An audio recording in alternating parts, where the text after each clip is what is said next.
प्यारे बच्चों, आप सभी का हमारे चैनल पे बहुत बहुत स्वागत है। दोस्तों, आज के इस वीडियो के माध्यम से क्लास 10th के बच्चों के लिए गणित का 2024 बोर्ड परीक्षा के लिए एक लेटेस्ट वायरल बोर्ड का पेपर लेकर के आ चुके हैं। और बच्चों, इस पूरे वीडियो के माध्यम से मैं आप सभी का इस पूरे वायरल पेपर का फुल सोल्यूशन प्रोवाइड करने वाला हूँ। पेपर का आप कोड यहाँ पे देख सकते हो, 822 DW दिया गया है। और बच्चों, इस पूरे पेपर में जितना क्वेश्चन दिया गया है, सारा का सारा क्वेश्चन मैं यहाँ पे सोल्यूशन देने वाला हूँ। एक भी क्वेश्चन को मैं छोड़ूंगा नहीं, ठीक ना। तो जितने बच्चे 27 फरवरी गणित का पेपर देने वाले हैं, उनके लिए वीडियो बहुत ही खास होने वाली है। इस वीडियो को शुरू से लेकर के अंत तक जरूर देख लेना। वीडियो को लाइक कर देना, शेयर कर देना, चैनल पे नए होंगे तो सब्सक्राइब कर देना। आइए बच्चों, बिना टाइम को वेस्ट किए खंड अ के सारे प्रश्नों को हल करेंगे और मैं पूरा सोल्यूशन के साथ बताऊंगा। और बोर्ड पेपर में पूरा पेपर कैसे हल करना है, इसका भी तरीका बताने वाला हूं। OMR कैसे भरना, यही बताऊंगा। साथ में बोर्ड कॉपी कैसे भरना है, इसका भी मैं तरीका बताने वाला हूं।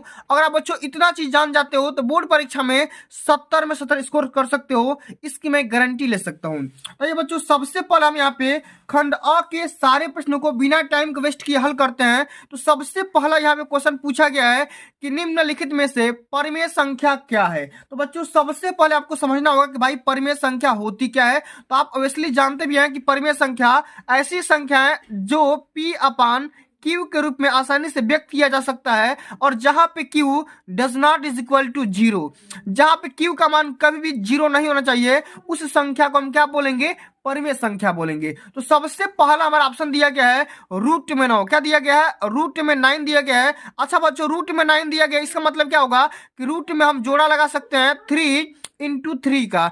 एक जोड़ा तो बाहर निकल जाएगा, मतलब 3, और 3 को लिख सकते हैं 3/1। तो 3/1 मतलब क्या हो गया? P/Q का फॉर्म में आ गया। तो सबसे जो पहला ऑप्शन हमारा बिल्कुल यहाँ पर राइट आंसर हो जाएगा, क्योंकि रूट में 9 क्या हो जाएगा? परिमेय संख्या हो जाएगा। इस बात को ध्यान में आप लोग रख लेना, ठीक ना।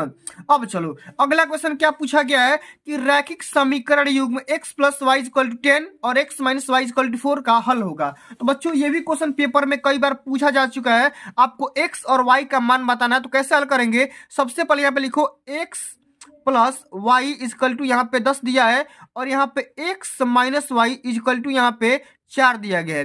तो हम यहाँ पे करेंगे क्या? हम यहाँ पे सीधे सीधे ऐड कर देंगे, जोड़ देंगे। तो y से y कैंसिल आउट, और यहाँ पे 2x = यहाँ पे क्या हो जाएगा? 14 हो जाएगा। तो यहाँ पे x का मान क्या हो जाएगा? x का मान यहाँ से 7 निकल करके आ जाएगा, क्योंकि 2 7 14 बार में कट जाएगा, ठीक ना।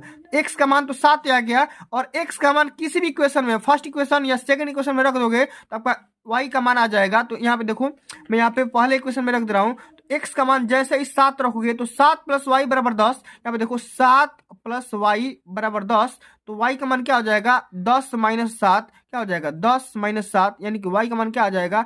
y का मान 3 निकल करके आ जाएगा, ठीक ना। तो यहाँ पे देखो ऑप्शन नंबर यहाँ पे दूसरा में बिल्कुल यहाँ पे राइट आंसर मैच कर रहा है। x = 7 और y = 3, ठीक ना। अब चलो, अगला क्वेश्चन यहाँ पे दे रखा है बच्चा, यहाँ पे ध्यान से समझिएगा कि बिंदु 5,9, ठीक ना, बिंदु 5,9 की y अक्ष से दूरी क्या होगी। तो बच्चों, सबसे पहले मैं आप सभी को सारा डाउट क्लियर कर देता हूं कि जब भी y अक्ष से दूरी पूछे या x एक्सिस से दूरी पूछे, तो आप कैसे समझ पाओगे, कैसे उसको हल कर पाएंगे। तो सबसे पहले बच्चों, मैं यहाँ पे आपको निर्देशांक यहाँ पे खींच करके बता दे रहा हूँ। सबसे पहले यहाँ पे देखो, ये होता है मूल बिंदु, और मूल बिंदु का जो निर्देशांक होता है वो 0 0 होता है, ठीक ना। और यहाँ पे कोई आपको बताना है कि 5,9, तो 5,9 का माने x एक्सिस पे 5 दूरी चलना है, x अक्ष पे आपको कितना चलना है? 5 चलना है, क्योंकि देखो 5,9, ये देखो ये होता है x और ये होता है y। एक्स एक्सिस पे 5 मात्रक चलना है, तो 5 कहीं यहाँ पे चल दो, ठीक ना।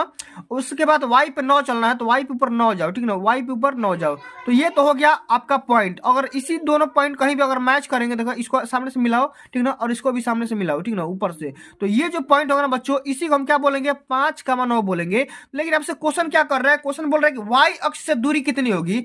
तो y अक्ष तो बच्चों ये है आपका, y अक्ष क्या है? ये है, ठीक ना। तो y अक्ष तो ये है, लेकिन ये दूरी कितना है? ये दूरी कितना है? तो ये दूरी कितना है बच्चों?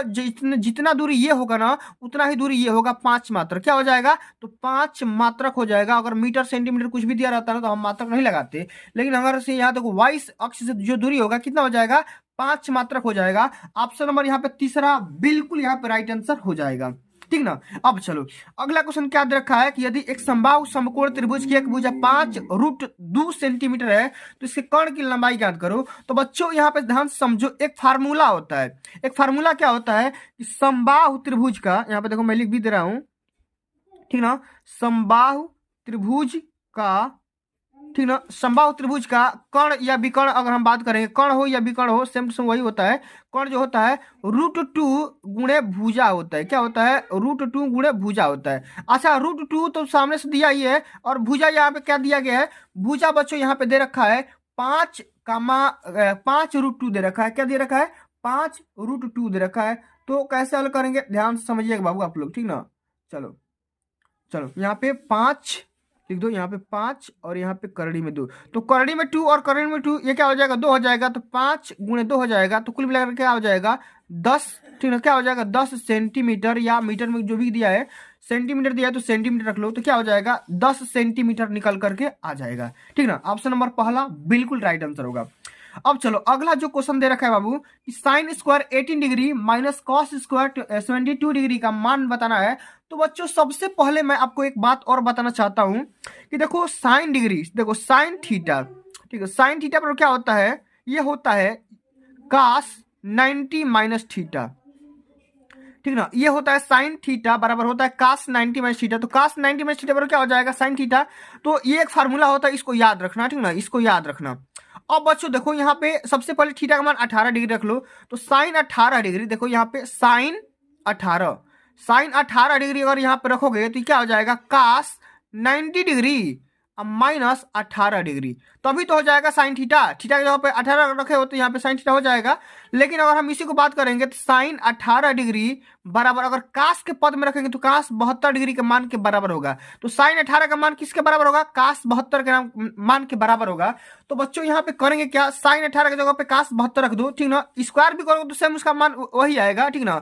तो साइन 18 की जगह पे क्या कर दो आप? कास 72 रख दो। तो यहाँ पे देखो cos square 72 degree minus cos square 72 degree का मान बताना है। तो क्या हो जाएगा? कट के जीरो आ जाएगा। क्या आ जाएगा?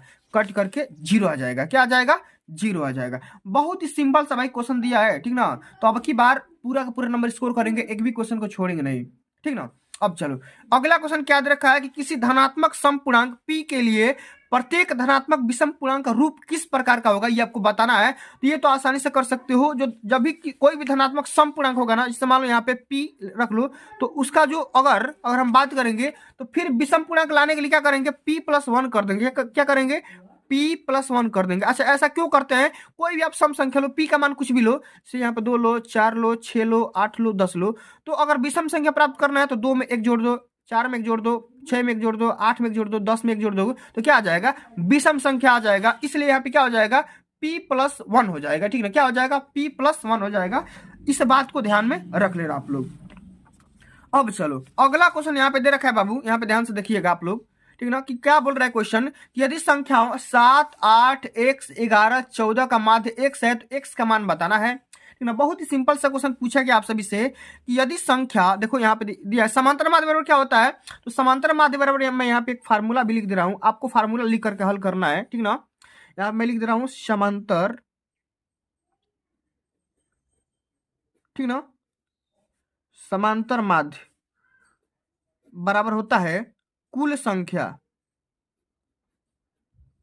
संख्याओं का योग बटा में संख्या, कुल संख्या, ठीक ना। तो कुल संख्याओं का योग करो। सबसे पहले समांतर माध्य कितना दिया है? x दिया है, ठीक ना।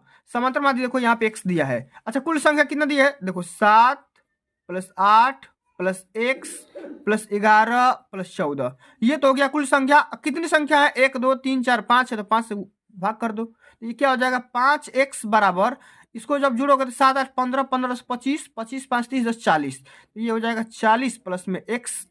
इसको x इधर लाओगे तो 4x बराबर 40, माने x बराबर क्या हो जाएगा? 10। x बराबर क्या हो जाएगा? 10। तो ऑप्शन नंबर यहाँ पे बी में दिख रहा है, ठीक है। अब चलो अगला क्वेश्चन क्या दे रखा है कि यदि द्विघात समीकरण, देखो अगला क्वेश्चन क्या दे रखा है कि यदि द्विघात समीकरण x² + bx + c = 0 के मूल समान है तो c का मान क्या होगा। तो बच्चों जब भी मूल समान होगा ना, ठीक ना, जब भी मूल समान होगा तो यहाँ पे देखो b², उसका कंडीशन होता है मूल समान होने पर। मैं यहाँ पे लिख दे रहा हूं मूल समान होने पर, मूल समान होने पर जो प्रतिबंध होता है वो होता है b² - 4ac = 0 होता है। अच्छा जब इसी बार सी का मान यहाँ पे बताना है तो क्या हो जाएगा, बी स्क्वायर बराबर हो जाएगा 4ac, ठीक ना। तो सी बराबर क्या हो जाएगा, ये हो जाएगा बी स्क्वायर और बट्टे में 4a इक्वल टू क्या हो जाएगा सी। अच्छा यही सी को तो मान आपको बताना ही था। सी बराबर क्या हो जाएगा, बी स्क्वायर बट्टा में 4a, बी स्क्वायर बट्टा में 4a हो जाएगा। बहुत ही सिंपल सा क्वेश्चन दिया है। अब चलो अगला जो क्वेश्चन दिया है बाबू, यहाँ पे ध्यान से समझिएगा, ये वाला question very very most important question है, कई बार पेपर में भाई पूछा जा चुका है, ठीक ना। यहाँ पे देखो एक और मैं क्वेश्चन में पेपर यहाँ पे लेकर के आया हूँ, ठीक ना। इसमें भी आप अगर आप देखोगे ना तो ये क्वेश्चन आपको देखने को मिल जाएगा। देखो ये सेम टू सेम वही वाला क्वेश्चन है, ठीक ना, बिल्कुल सेम टू सेम वही वाला क्वेश्चन है और आपको देखने को मिलेगा हर पेपर में, ठीक ना। तो इस पूरे सवाल को हल करेंगे, कैसे हल करेंगे ध्यान समझिएगा, ठीक ना। यहाँ पे देखो सबसे पहले तो बच्चों कंडीशन को पढ़ते हैं, सवाल को पढ़ते हैं कि दिए गए चित्र में यदि AD बराबर x+3, DB बराबर 3x+19 और AE बराबर x और EC बराबर 3x+4 है तो डी जो होगा BC के समांतर है, ठीक ना। तो x का मान बताना है, x का मान कितना होगा। तो बच्चों इस सवाल को कैसे हल करेंगे जरा ध्यान से समझिएगा, ठीक ना। सबसे पहले हम करेंगे कि सर्वांगसम का नियम लगाएंगे और यहाँ पे हम ये बताएंगे कि जो x बटे में x+3 होगा या 3x बटे में x होगा वो पूरी दोनों भुजाओं के योगफल के बराबर होगा। हम ये कह रहे हैं कि देखो कोई भी मान हमारा ये ट्रायंगल दिया है, ठीक ना, ट्रायंगल के हिसाब से हम यहाँ पे बना भी ले रहे हैं, ठीक ना। इसी प्रकार से है, ये है ABC, ये क्या है, A है, ये B है और ये C है और ये बीच में D है और ये E है।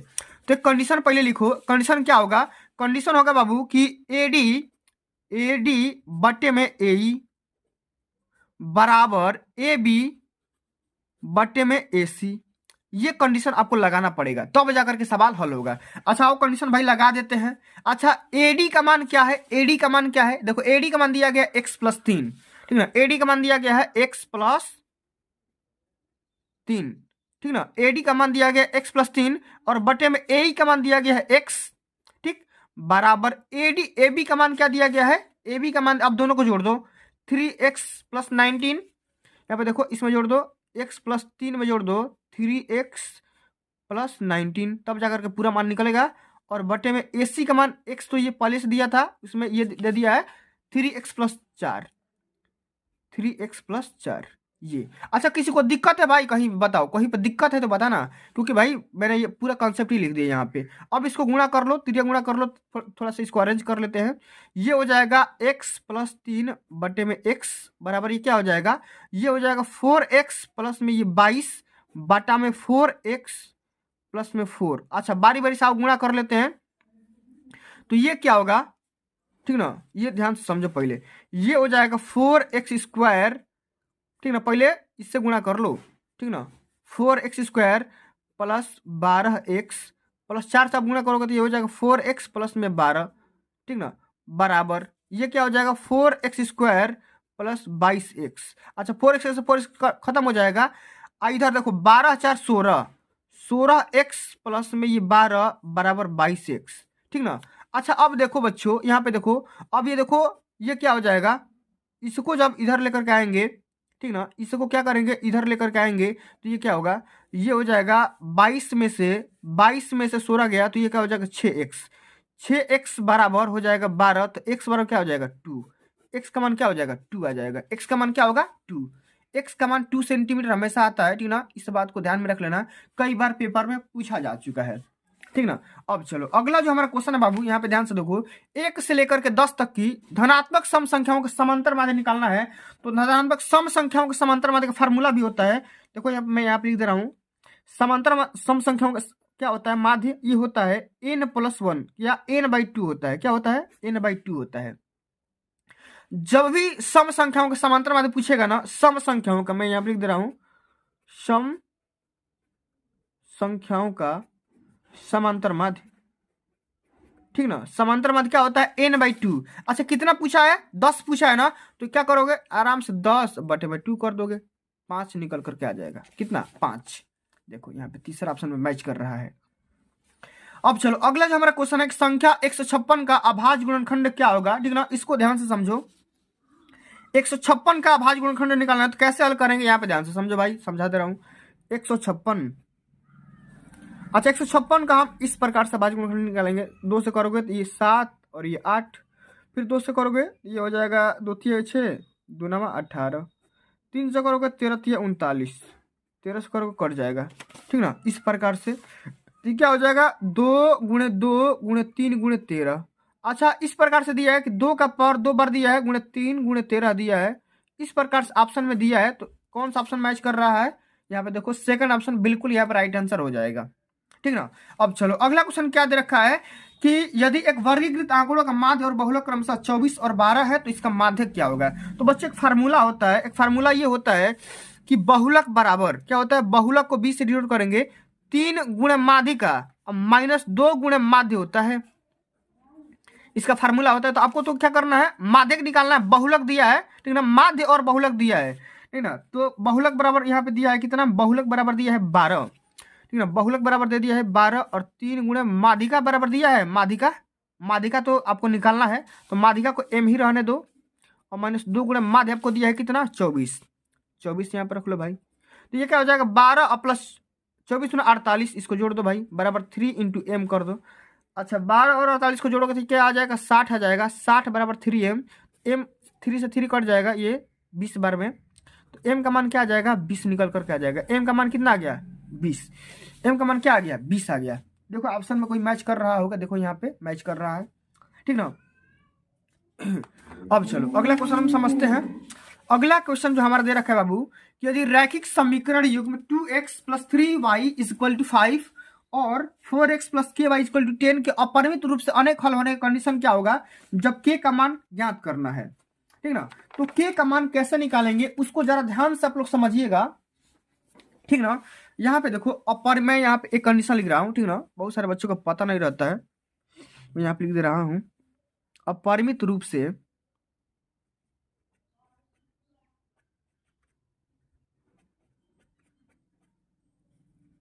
अपरिमित हल होने के लिए। अच्छा अपरिमित रूप से अनेक हल होने का जो कंडीशन होता है ना बाबू, वो क्या होता है, वो होता है देखो, वो होता है a1/a2 बराबर b1/b2। अच्छा a1/a2 और b1/b2 क्या कहलाता है ये मैं आपको बता दे रहा हूं आज क्लियरली तरीके से। ये देखो a1x + b1y बराबर c1, इसी प्रकार से a2x + b2y = c2। देखो यहाँ पे x जो है ना, यहाँ पे इसके लिए x ये जो 2 होगा a1 होगा, ये b1 होगा, ये a2 होगा, ये b2 होगा, ये c1 होगा, ये c2 होगा। इसी से आप मैच करा लो, ठीक ना। a1 का मान क्या है 2 है, a2 का मान क्या है 4 है, b1 का मान क्या है 3 है, b2 का मान क्या है k है। अब यहाँ पे देखो 2 से 2 बार में कट जाएगा, तो k बराबर क्या आ जाएगा 2 तिया का 6। बहुत ही सिंपल सा क्वेश्चन है, बहुत ही सिंपल सा क्वेश्चन है, आसानी से आप कर सकते हो। अब चलो अगला जो हमारा क्वेश्चन दे रखा है कि यदि एबीसी और बीडीई के दो समबाहु त्रिभुज इस प्रकार है कि डी भुजा बीसी का मध्य बिंदु है, तो त्रिभुज एबीसी और बीडीई का क्षेत्रफल का अनुपात बताना है, रेशियो बताना है। तो इस क्वेश्चन को कैसे हल करेंगे बहुत ही तगड़ा तरीका से बताऊंगा, जरा ध्यान से आप लोग समझिएगा, कई बार पेपर में भाई पूछा जा चुका है। दो त्रिभुज है ए बी सी और बीडीई। तो सबसे पहले बताओ यहाँ पे कोई मैं त्रिभुज यहाँ पे ले रहा हूँ, समबाहु है ना, तो समबाहु मतलब तीनों भुजाएं आपस में क्या होनी चाहिए, बराबर होनी चाहिए, बराबर। इसको मान लो ए, इसको मान लो बी, इसको मान लो सी, ठीक है। अच्छा यहाँ देखो जो डी है ना, भुजा बीसी का मध्य बिंदु है, भुजा बीसी का मध्य बिंदु क्या होगा यहाँ पे डी होगा, ये कोई बिंदु डी है, ठीक है। इतना करने के बाद अब देखो डी, इससे एक त्रिभुज बन रहा है, यहाँ पे मैं थोड़ा सा इसको आगे कर दे रहा हूं। जो डी है ना भुजा, देखो यहाँ पे जो डी भुजा बीसी का मध्य बिंदु हो गया। अब देखो इससे एक त्रिभुज बन रहा है D B E, D B और ई कहीं भी बन रहा है, तो मान लो कहीं मैं ई यहाँ पे बना दे रहा हूँ, ठीक ना। समबाहु है तो ये भी इसी का मध्य बिंदु होगा, ठीक ना। समबाहु भी होगा तो ये भी इसका क्या होगा, मध्य बिंदु होगा, ई होगा। इसको मैं मैच यहाँ पे करवा दे रहा हूँ, ठीक ना। अच्छा अब बोल रहा है कि भाई दोनों का क्षेत्रफल का अनुपात बताना, कैसे होगा अनुपात, कैसे होगा, मैंने देखो ए बी सी ट्रेंगल, ठीक ना, ए बी सी बटे में ट्रेंगल डी बी ई कि क्षेत्रफल का अनुपात बताना है। तो बच्चों एक बात मैं आप सभी को और बता देना चाहता हूं, अगर मान लो इसको 4 मान लो, इसको 4 मान लो, इसको भी 4 मान लो, इसको भी 4 मान लो, मैंने 4 सेंटीमीटर सबको मान लो, तो अगर ये मध्य बिंदु से कटा हुआ है तो ये तो हो जाएगा 2, तो ये भी 2 हो जाएगा, और जब समबाहु हुआ है तो ये भी 2 हो जाएगा। ऑब्वियसली बात है। तो बच्चों किसी भी समबाहु त्रिभुज का जो क्षेत्रफल होता है वो होता है 1/2 आधार गुणा ऊंचाई। तो आधार और ऊंचाई सेम है, तो आधार यहाँ पे 4 और ऊंचाई भी सेम है, ठीक ना। इसी प्रकार से इसका जब निकालोगे तो 1/2 आधार इसका क्या है, छोटे वाले का 2 है और ऊंचाई भी 2 है, ठीक है। तो अब इसको जब डिवाइड करोगे तो 1/2 से 1/2 कैंसिल आउट, और 2 दूनी के 4, ये तो कैंसिल आउट हो गया। तो बच्चों अगर हम बात करेंगे तो बड़े वाला त्रिभुज है ना, उसका क्या होगा, 4 आएगा और छोटे वाला का 1 आएगा। लेकिन आपसे ये क्वेश्चन कर रहा है, क्वेश्चन में बोल रहा है कि एबीसी और डीबी का क्षेत्रफल का अनुपात क्या होगा, 4:1 हो जाएगा। क्या हो जाएगा, 4:1 हो जाएगा। बिल्कुल यहाँ पे तीसरा ऑप्शन राइट आंसर हो जाएगा। इस बात को भाई आप लोग ध्यान से समझ लेना किस प्रकार से क्वेश्चन को हल करते हैं, ठीक ना। अब चलो अगला जो हमारा क्वेश्चन यहाँ पे दे रखा है कि यदि cos a बराबर 7/25 तो tan a plus cot a का मान निकालना है। Very very most important question है। इस क्वेश्चन को हम कैसे हल करेंगे जरा आप लोग ध्यान से समझिएगा बच्चों कि cos a का मान दे रखा है। सबसे पहले तो बच्चों यहाँ पे लिखेंगे cos a बराबर दे रखा है 7/25, ठीक है। तो सबसे पहले cos a बराबर क्या होता है, लाल बटे में कक्का, तो आधार cos a बराबर क्या होता है, आधार, ठीक ना, बटा में कर्ण। आधार बटे में कर्ण का मान दे रखा है 7/25। तो बच्चों हम यहां से क्या करेंगे, लंब का मान निकालेंगे। तो ऑब्वियसली बात है कि पाइथागोरस का प्रमेय करके, ठीक ना, यूज करके आप यहां पे देखो लंब का मान 7 है, कर्ण का मान 25 है, तो इसका आधार का मान निकाल सकते हो। कितना आएगा आप आसानी से कैलकुलेट भी कर सकते हो, क्योंकि 25 का जो स्क्वायर होगा ना वो 7×7 = 49 और प्लस एक्स स्क्वायर, एक्स मान लो इसको, तो 25 का स्क्वायर क्या होगा 625 और माइनस का 49 कर दो और बटे में बराबर कर दो एक्स स्क्वायर। तो अगर इसका जब माइनस करोगे तो कितना निकल करके आ जाएगा, ये हो जाएगा 576 बराबर एक्स स्क्वायर। तो अगर हम एक्स का मान निकालेंगे तो एक्स का मान आ जाएगा 24, ठीक ना। एक्स का मान क्या आ जाएगा 24, तो लंब का मान क्या हो जाएगा, यही 24 हो जाएगा। तो करना क्या है बच्चों, आपको tan थीटा प्लस में cot थीटा का मान बताना है, ठीक ना। प्लस में अब देखो यहाँ पे tan थीटा प्लस में cot थीटा का मान निकालना है। तो सबसे पहले बच्चों करना कि आपको tan थीटा का मान पहले निकाल लो। tan थीटा का मान निकालो तो क्या हो जाएगा, tan थीटा लाल बटे में कक्का, यानी कि लंब बटे में आधार, ये होता है tan थीटा। अच्छा लंब क्या है बच्चों, लंब है आपका 24। अच्छा आधार क्या है, आधार है आपका 7, प्लस में इसी को उल्टा कर दोगे तो cot थीटा आ जाएगा 7/24।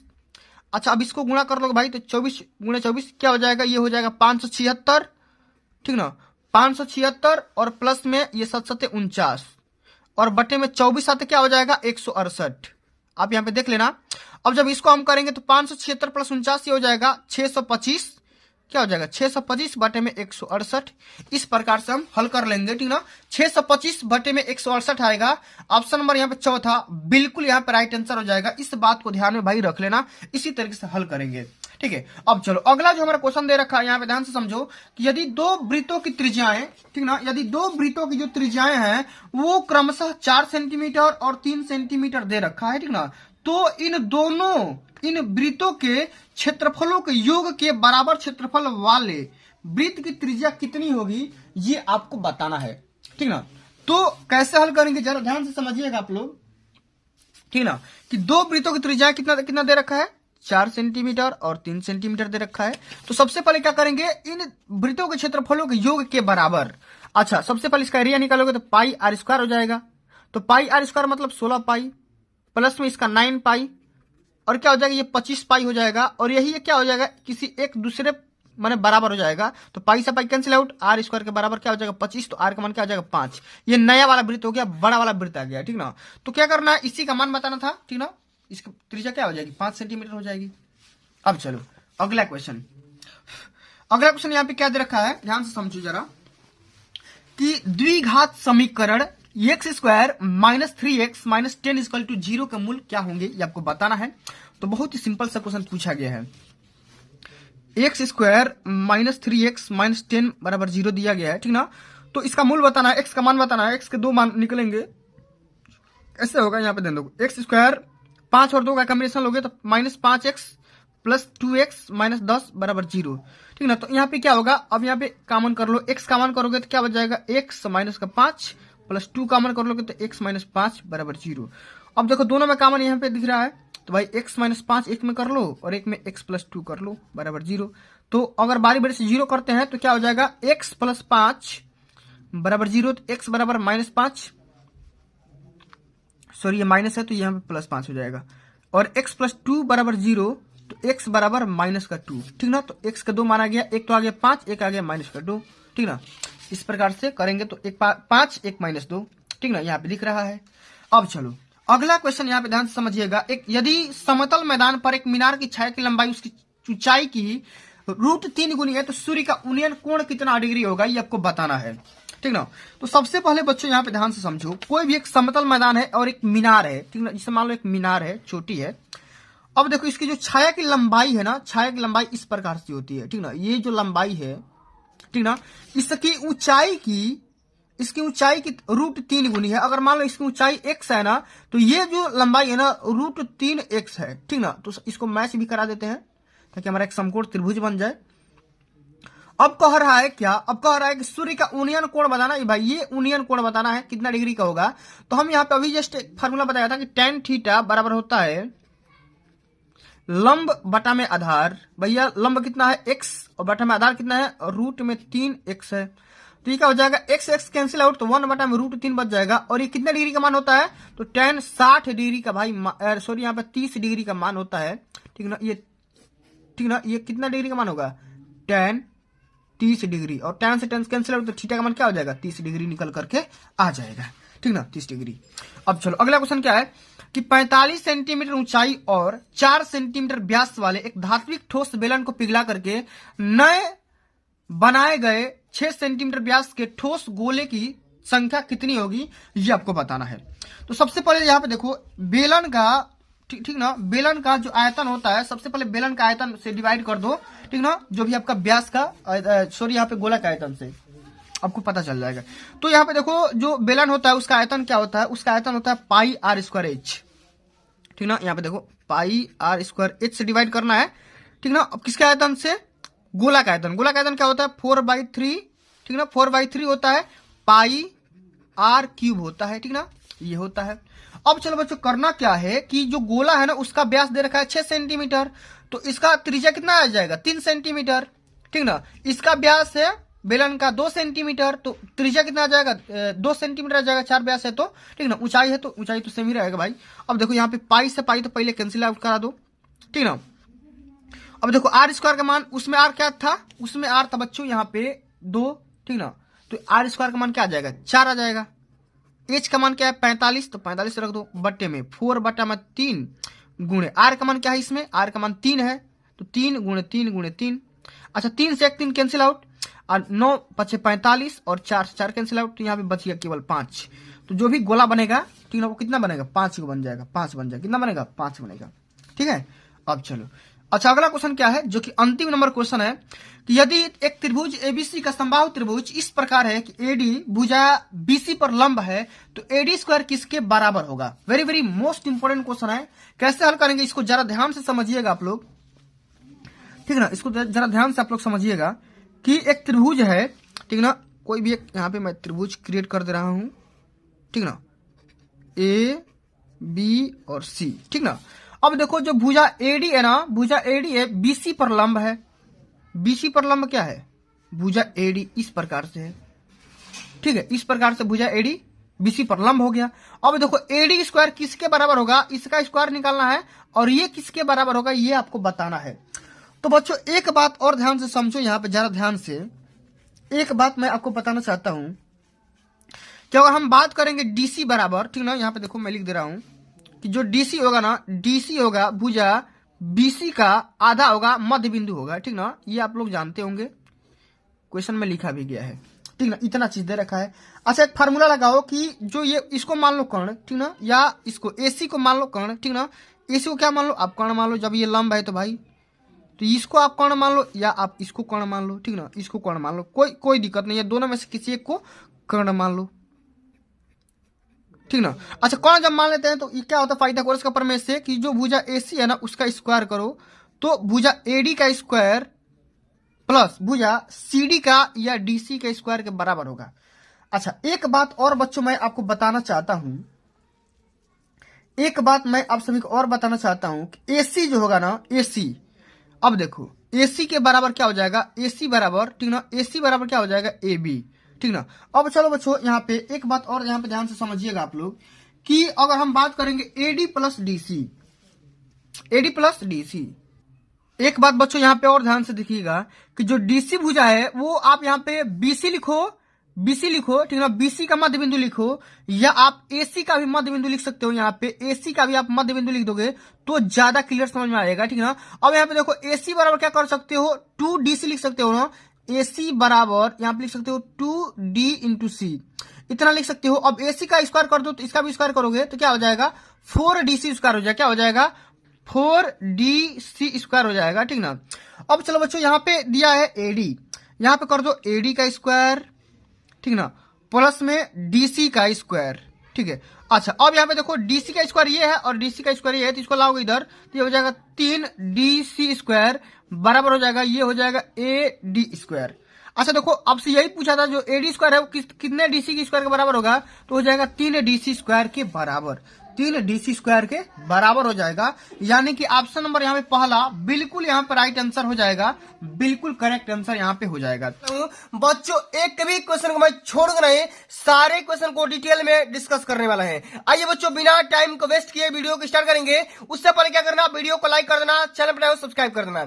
आइए बच्चों सबसे पहला क्वेश्चन इसमें क्या पूछा गया है कि द्विघात समीकरण 4x square minus 6x plus 5 बराबर 0 का विविधकर ज्ञात करिए और इसके मूल्यों की प्रकृति बताना है। बच्चों ये जो क्वेश्चन है पेपर में 2 नंबर का पूछा गया है और अब की बार 27 फरवरी के पेपर में क्वेश्चन पक्का छपेगा भाई। जैसे आप लोगों ने हिंदी का सुपड़ा साफ कर दिया, इसी प्रकार से गणित का भी सुपड़ा साफ करना है, ठीक ना। आइए बच्चों कैसे हल करेंगे जरा ध्यान से समझिएगा। सबसे पहले बच्चों यहाँ पे हम पहला का क्वेश्चन हल करेंगे और सबसे पहले पहला का हमारा क नंबर है, ठीक ना। इसी प्रकार से आप सभी को भी पेपर में हल करना है, ठीक ना। इसी प्रकार से जो मैं तरीका बताने जा रहा हूं यही तरीका आप सभी को पेपर में फॉलो करना है। सबसे पहले बच्चों यहाँ पे इसका इक्वेशन लिखेंगे 4x स्क्वायर, ठीक ना। यहाँ पे देखो लिखेंगे 4x square minus 6x plus 5 is equal to 0 हमारा दे रखा है। अच्छा विविधकर निकालना है तो विविधकर क्या होता है भैया, d बराबर होता है b स्क्वायर माइनस 4ac। अच्छा बच्चों आप सभी को पता होगा ये होता है a, ये होता है b और ये होता है c, ठीक ना। कैसे होता है, जब आप इसे x square plus bx plus c से कंपेयर करोगे तो यहाँ पे निकल कर आ जाएगा और जब हम d का मान निकालेंगे तो b का मान क्या हो जाएगा, b स्क्वायर माने ये हो जाएगा माइनस 6 का होल स्क्वायर, ठीक ना। फिर ये माइनस होगा 4 इंटू a का मान क्या हो जाएगा 4 और c का मान क्या हो जाएगा 5, ठीक ना। अब देखो इसको हल करोगे क्या हो जाएगा 36 माइनस 4 का 16 5 80, ठीक ना। अब देखो 80 में से 36 घटा दोगे तो कितना आ जाएगा, ये हो जाएगा 4 और ये हो जाएगा 7 में से 3 का 4 यानी कि माइनस का 44 आ गया। और बच्चों हम देख पा रहे हैं कि 44 है 0 से क्या भैया, 0 से छोटा है। और जब 0 से छोटा होगा तो समीकरण का मान कैसा होगा भैया, विविधकर आपका काल्पनिक हो, क्या होगा, काल्पनिक होगा भैया, क्या यहाँ पे होगा, काल्पनिक होगा। इसी प्रकार से आप सभी को बोर्ड के पेपर में हल करना होगा तभी जाकर के पूरा पूरा नंबर मिलेगा, ठीक ना। अब चलो अगला हमारा क्वेश्चन क्या देखा है कि 3 सेंटीमीटर त्रिज्या का एक वृत्त खींचिए, इसके केंद्र से, ठीक ना, 7 सेंटीमीटर दूरी पर स्थित एक बिंदु का वृत्त पर स्पर्श रेखा युग्म की रचना करिए, रचना के पद संक्षिप्त में लिखिए, ठीक ना। तो बच्चों मैं आप सभी को ओवरव्यू दे रहा हूं किस प्रकार से हल करना है। सबसे पहले क्या करना है, अपने पटरी और प्रकार में 3 सेंटीमीटर का त्रिज्या नापना है। देखो यहाँ पे पहला का क्या है भैया, बी नंबर है क्वेश्चन, ठीक ना। सबसे पहले मान लो यहाँ पे कोई भी एक रेडियस का ले लो त्रिभुज, ठीक ना, या यहाँ पे सर्किल, मान लो ये 3 सेंटीमीटर है और यहां से पट्टी का प्रकार सारिता लेकर के चारों ओर भैया घुमा दो, चारों ओर यहाँ घुमा करके यहाँ पे वृत्त बना दो, क्या बना दो, एक वृत्त, ठीक ना। अब देखो इसके केंद्र से क्या करना है, 7 सेंटीमीटर दूरी पर एक कोई पॉइंट लेना है, ठीक ना। इसे मान लो यहाँ पे इसको O मान लो और इसको मान लो P, ठीक ना। तो ये तो भैया 3 हो गया, ये क्या हो जाएगा, ये 4 हो जाएगा, ठीक ना। तो क्या करना है, अब देखो P से क्या करना है, इसका स्पर्श खींचना है। तो स्पर्श खींचने का जो तरीका है पट्टी और प्रकार सहायता से यहाँ पे स्पर्श इस प्रकार से 2 स्पर्श रेखाएं खींच सकते हो और इसका भी नाम दे सकते हो, इसको नाम PN दे दो और इसका नाम PM दे दो, PM और PN। इस प्रकार से हल करोगे पूरा नंबर मिलेगा, एक भी नंबर आपका नहीं कटेगा। इसी प्रकार से आप सभी को हल करना होगा, समझना होगा, ठीक ना। चलो अगला हमारा क्वेश्चन क्या है कि यदि cos a माइनस बी बराबर करनी में 3/2 और sine a plus B is equal to √3/2 है। तो बताना है कि भैया ए और बी का मान क्या होगा। सबसे पहले ध्यान से समझिएगा, पहला का सी नंबर क्वेश्चन है, इसको ध्यान समझिएगा। यहाँ पे देखो क्वेश्चन दे रखा है cos A minus B, cos A minus B बराबर क्या दे रखा है बच्चा, यहाँ पे दे रखा है √3/2, क्या दिया है √3/2, ठीक ना। और इसी प्रकार से दिया है साइन ए प्लस बी, इसी प्रकार से दिया है। यहाँ पे देखो हम कर सकते हैं साइन, ठीक ना, साइन ए प्लस बी, साइन ए प्लस बी का मान कितना दिया बच्चा, ये भी दिया सेम से वही वाला √3/2। करना क्या बच्चों, यहाँ पे देखो कास ए माइनस बी, इसको जब हम हल करेंगे तो क्या हो जाएगा। अच्छा ये बताओ कास कितना अंश का मान, ये √3 होता है, √3/2 होता है। तो कास बच्चों ये कितना अंश का मान हो जाएगा, ये हो जाएगा बच्चों कास 90, सॉरी यहाँ पे 30 अंश का मान, क्या हो जाएगा 30 अंश का मान, ठीक ना। तो बच्चों हम ये कंपेयर करेंगे तो कास से कास हमारा कैंसिल आउट हो जाएगा। तो हम ये बोल सकते हैं कि ए माइनस बी बराबर क्या हो जाएगा 30 अंश, ठीक ना। इसी प्रकार से इसको हम भी कंपेयर कर लेंगे तो ये हो जाएगा साइन, ये हो जाएगा 60 अंश, ठीक ना। क्या हो जाएगा बच्चा, हमारा a प्लस बी का मान क्या हो जाएगा 60 अंश निकल करके आ जाएगा। इसको मान लो इक्वेशन फर्स्ट, इसको मान लो इक्वेशन सेकंड। अब बच्चों दोनों क्या करो, दोनों को जोड़ दोगे तो ये a से कैंसिल आउट हो जाएगा और यहाँ पे 2a का मान कितना आ जाएगा 90 आ जाएगा। तो a का मान आपको यहाँ से 90/2 कर लोगे तो 45 अंश निकल कर आ जाएगा। और a का मान किसी भी क्वेश्चन में रख दो तो b का मान निकल कर जाएगा कितना, तो ये 45 माइनस बी, ठीक ना। क्या हो जाएगा b का भी मान निकाल लो, तो a का मान इसमें रख दो 45 और इस 60 में से घट जाएगा 15 अंश मान निकल करके आ जाएगा। इसी प्रकार से आप सभी को हल करना होगा। अगर आप ये आइडिया अपनाते हो तो भैया एक भी नंबर ना कटेगा, पूरा का पूरा नंबर मिलेगा, ठीक ना। चलो आगे देख लेते हैं अगला जो हमारा क्वेश्चन है ना। बहुत सारे बच्चों को ऐसे क्वेश्चन में दिक्कत रहता है, माध्यक पूछा है, बारंबारता बंटन का माध्यक निकालना है। बहुत सिंपल सा तरीका बताऊंगा, पूरा समझ में आएगा, वीडियो को बस खाली एंड तक देखते रहना, ठीक ना। सबसे पहले बच्चों यहाँ पे देखो वर्ग अंतराल दिया है, ठीक ना, उसके बाद बारंबारता एफ का मान दिया है। तो सबसे पहले करेंगे क्या, जरा ध्यान से समझिएगा। सबसे पहले यहां पे लिखना होगा आपको वर्ग अंतराल, यहां पे डी नंबर हम कर रहे हैं, यहां पे लिख दो वर्ग अंतराल।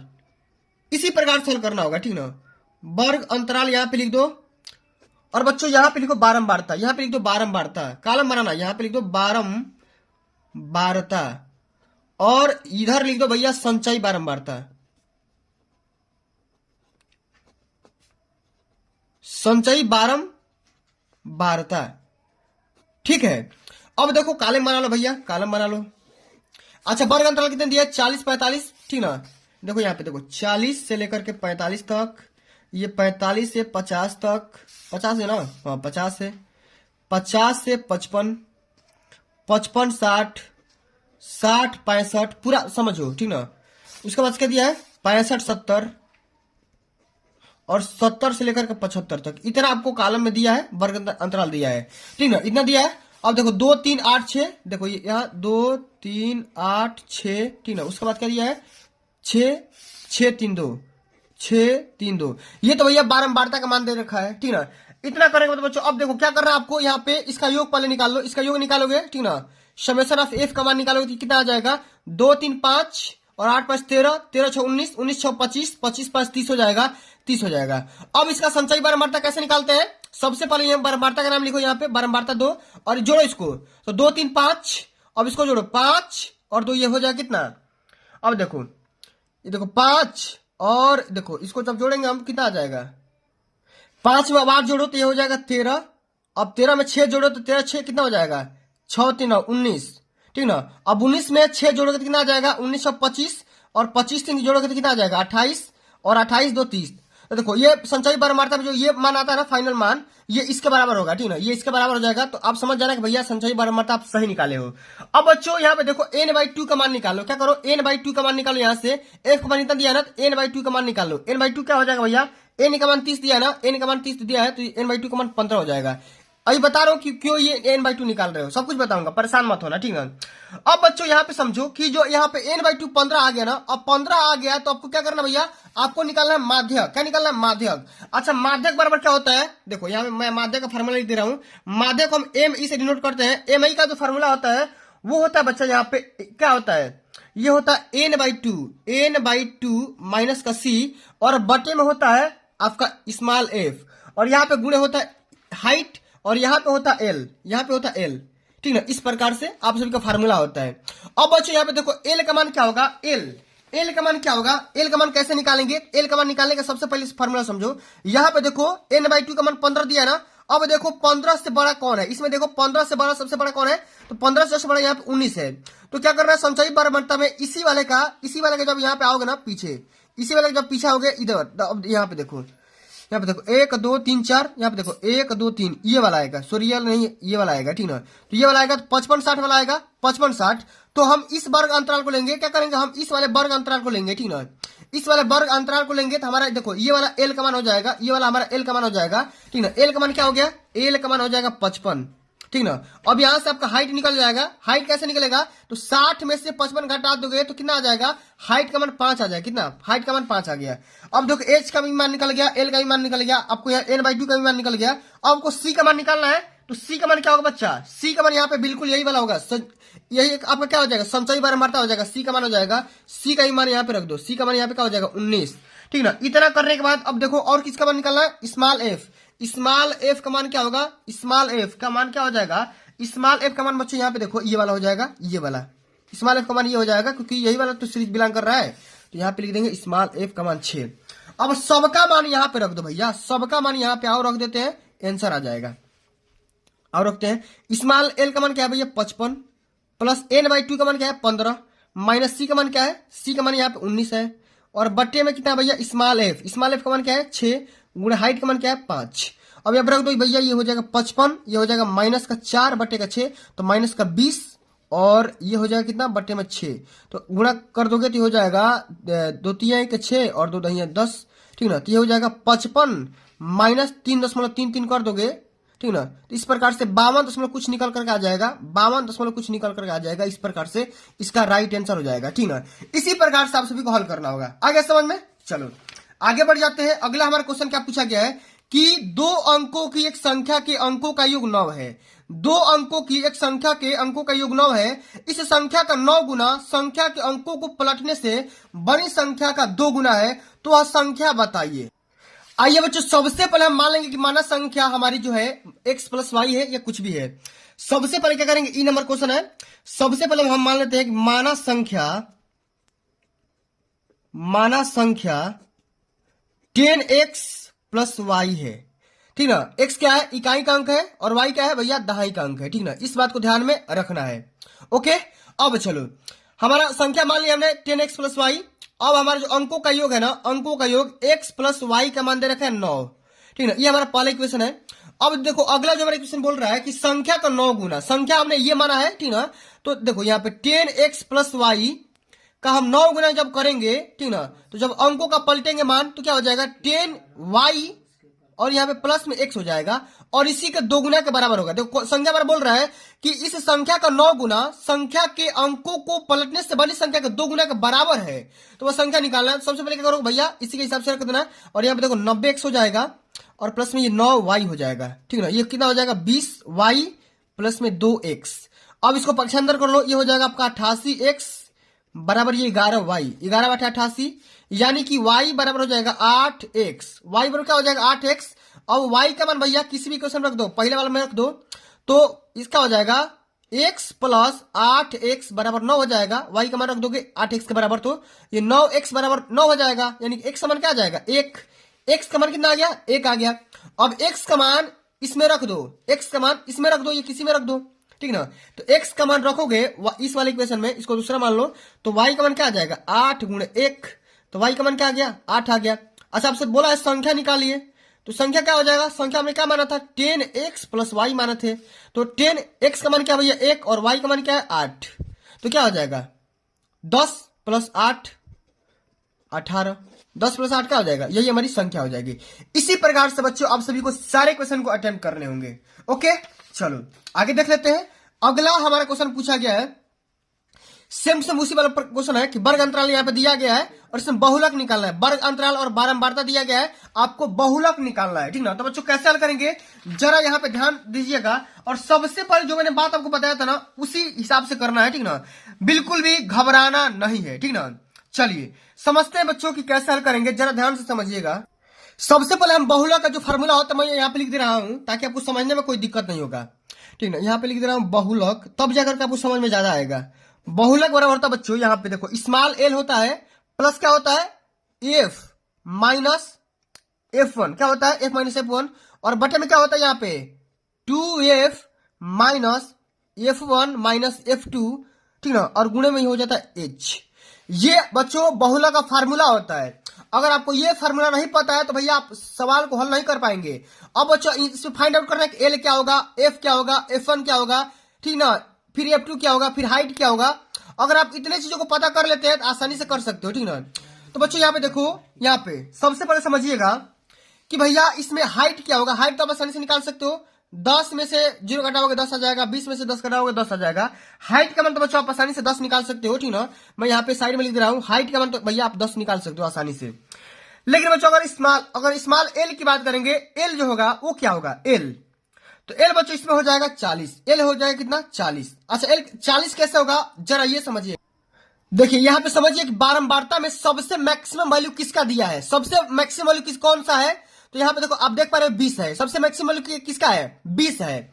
तो हम यहाँ पे ये देख रहे हैं कि भैया जो भी बारंबारता का मान सबसे ज्यादा होगा ना, हम उसी बारंबारता को सबसे ज्यादा लेंगे। तो एफ का मान भैया यहाँ से तो निकल करके आ जाएगा 20, और जो बारंबारता का मान सबसे ज्यादा देगा उसके लिस्ट वैल्यू को हम क्या बोलेंगे, यहाँ पे देखो 40 है, इसको हम क्या मान लेते हैं, इसी को हम एल मान लेते हैं। ये हमारा 40 हो गया, ठीक है। और 50 में से 40 घटाओगे तो यहाँ पे हाइट का माना जाएगा, ये तो आप समझ ही गए हो, ठीक ना। इतना समझ में आ गया।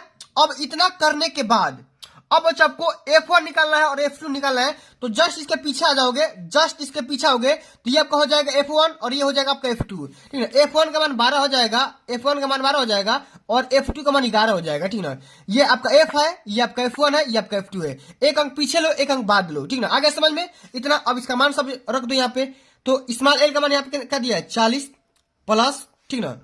अब देखो एफ का मान क्या दिया है, एफ का मान दिया है 20 माइनस F1 का मान क्या दिया 12, बटे में कर दो भैया 2f मतलब 20 गुना 40 माइनस F1 का मान क्या दिया है, F1 का मान यहाँ पे देखो 12 और माइनस F2 का मान क्या दिया है 11, और गुणे यहाँ पे हाइट का मान कितने दिया है 10, और सबको रख दो 40 प्लस ये देखो 20 में से 12 गया 8, तो 8 दहिया 80 हो जाएगा ऊपर, और नीचे क्या हो जाएगा 12 में से गया 1 और 40 में से गया 39। तो भैया क्या करोगे 40 आप प्लस 39, ये तो कम से कम 2 बार में कटा दो, मैंने 2 बार में काटा दो अप्रैक्स में, क्या हो जाएगा 2 मैंने 42 में, मैंने 42 इसका अप्रैक्स में आंसर हो जाएगा, ठीक ना। अप्रैक्स बता रहा हूं, पॉइंट में थोड़ा सा आएगा, मैनेज कर लेना, इतना तो आसानी से समझ सकते हो, ठीक है। अब चलो बच्चों अगला जो हमारा क्वेश्चन दिया है जरा ध्यान से समझिएगा, ठीक ना। सारे क्वेश्चन को बारीकी से समझेंगे, थोड़ा सा भी परेशान मत होना, ठीक ना। इसे बोल रहा है कि इन 5 खंडों को हल करना है। दर्शाइए कि एक धनात्मक विषम संख्या पूर्णांक 4q प्लस 1 या 4q माइनस 3 के प्लस 3 के रूप का होता है, जहां q एक पूर्णांक है, क्या भैया इंटीजर है। आपको बताना है कैसे हल करेंगे, जरा ध्यान से समझिएगा।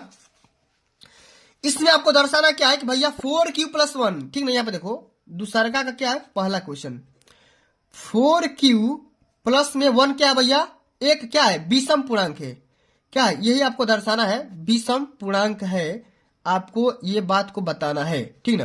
तो बच्चों हम करें क्या, सबसे पहले जो मैं बात बता रहा हूं उसको ध्यान से समझिएगा। इसमें हम सबसे पहले मानेंगे कि माना ए एक कुछ ही मान लो, विषम या सम पूर्णांक मान लो, ठीक ना। एक सम या विषम मान लो, कुछ भी मान लो, ए एक पूर्णांक है, पूर्णांक ही मान लो, ए एक पूर्णांक है, ठीक है। कुछ ही मान लो, सम विषम कुछ ही मान लो। तो हम ये मान लो जब पूर्णांक होगा तो ये देखो 4q प्लस 1 ये तो कोई किसी न किसी वैल्यू के बराबर होगा ना, तो हम यही मान लेंगे कि माना a बराबर 4q प्लस 1, हमने ये मान लेंगे भैया मान लेना है कि 4q प्लस 1 a के बराबर है, ठीक है। जहां पर हम ये बोलेंगे कि जहां पर, ठीक है, जहां पर q क्या है, q भी आपका क्या है भैया पूर्णांक ही है, जहां पर q क्या है भैया पूर्णांक है, ठीक ना। और 1 क्या है भैया, 1 भी क्या है एक पूर्णांक ही है, ठीक है। अब हम करें क्या, इसको हम यहाँ पे तुलना कर देंगे, ठीक ना। हम तुलना कर देंगे 4q प्लस r से, ठीक ना। जहां पे r का मान क्या होगा, r का मान भैया आप तो 0 रख सकते हो या तो 1 रख सकते हो, 0 या 1 रख सकते हो, ठीक ना। इतना करने के बाद बच्चों यहाँ पे देखो 0 रखो, 1 रखो, 2 रखो, 3 रखो, लेकिन 4 मत रखना, ठीक है। 4 मत रखना क्योंकि 4 रखोगे ना तो फिर ये गड़बड़ हो जाएगा। 4 से कम रख सकते हो। करेक्शन यहाँ पे एक जो आर का मान होगा ना वो क्या हो जाएगा, या तो भैया आर का मान जो होगा या तो 0 से बराबर होगा या 0 से छोटा हो सकता है, या 4 के छोटा हो सकता है, 4 उससे बड़ा होगा। यही आर की कंडीशन हो सकता है।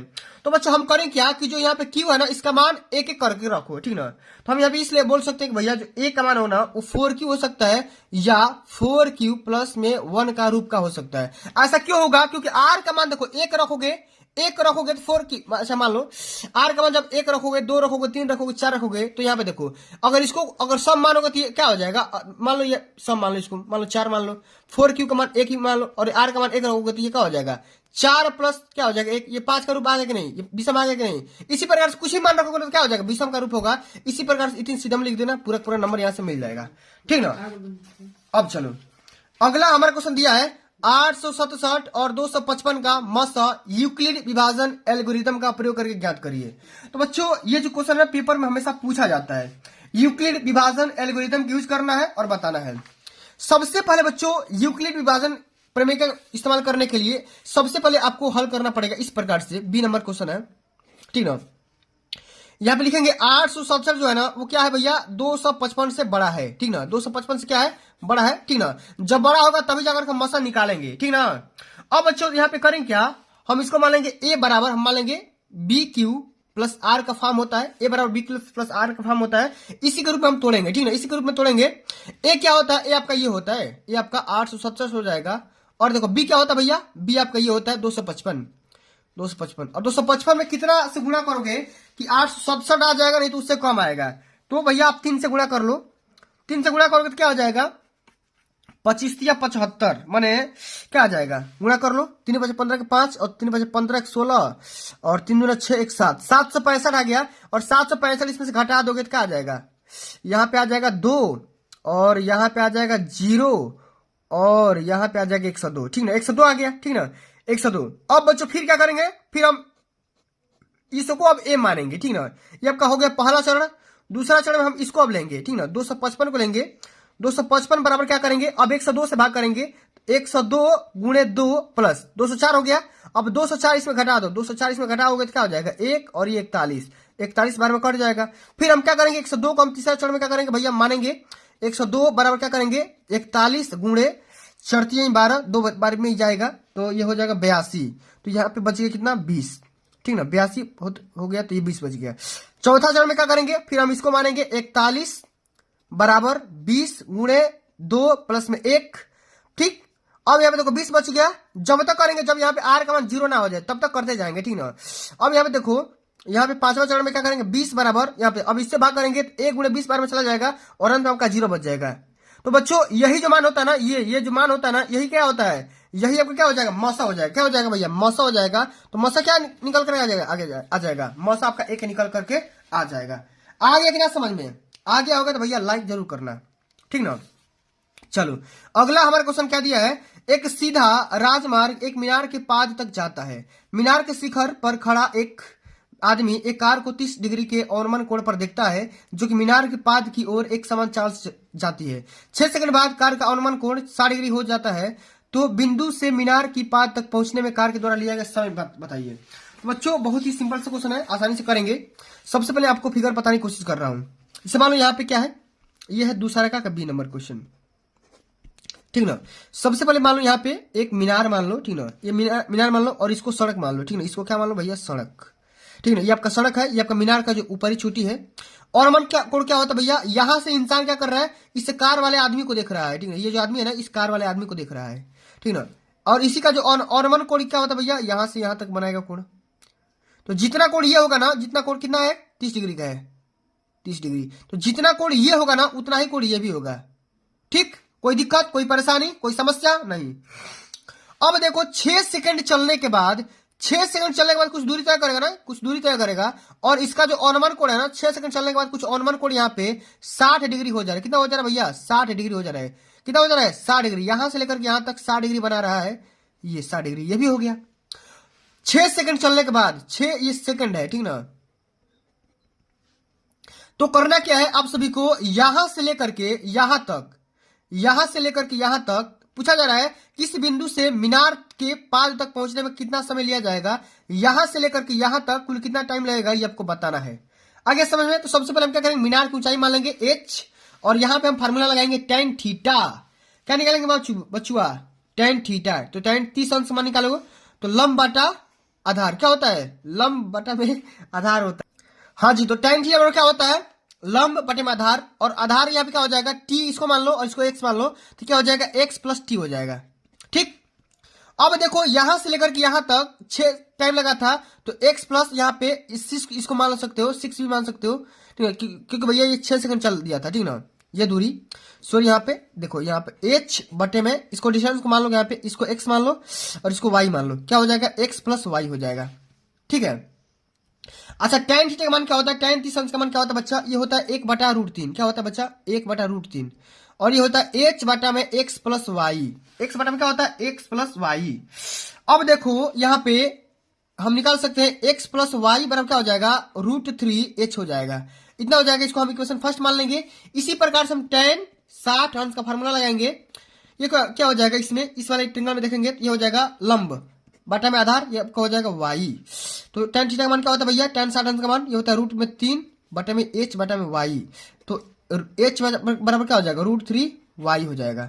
और इसको आप सेकंड इक्वेशन मान लो। ठीक है, इसको आप सेकंड इक्वेशन मान लो। अब हम करेंगे h का मान हम पहला वाले इक्वेशन में रख देंगे, या y का मान किसी भी इक्वेशन में रख दो, ठीक ना। तो क्या हो जाएगा? ध्यान से समझिएगा, ठीक ना। आइए h का मान इसमें रखते हैं तो क्या हो जाएगा? ये हो जाएगा x प्लस वाई बराबर √3 गुणे h का मान रख दो, इसमें क्या हो जाएगा? √3 इंटू वाई।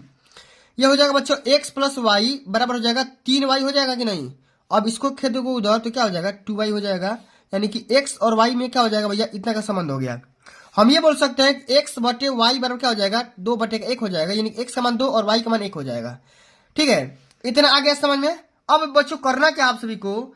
इतना करने के बाद अब यहाँ पे देखो x और y का हमने तो मान निकाल लिया, लेकिन हमको क्या करना है भैया? इसका मान निकालना है, y का मान निकालना है। क्या करना है? y का मान।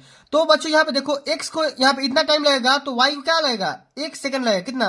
y को इतना टाइम लगेगा। लेकिन अगर देखो x का मान यहाँ पे 2, माने x का मान जब 2 है, x का मान जब 2 है तो भैया इसको कितना टाइम लगा जाने में? 6 सेकंड।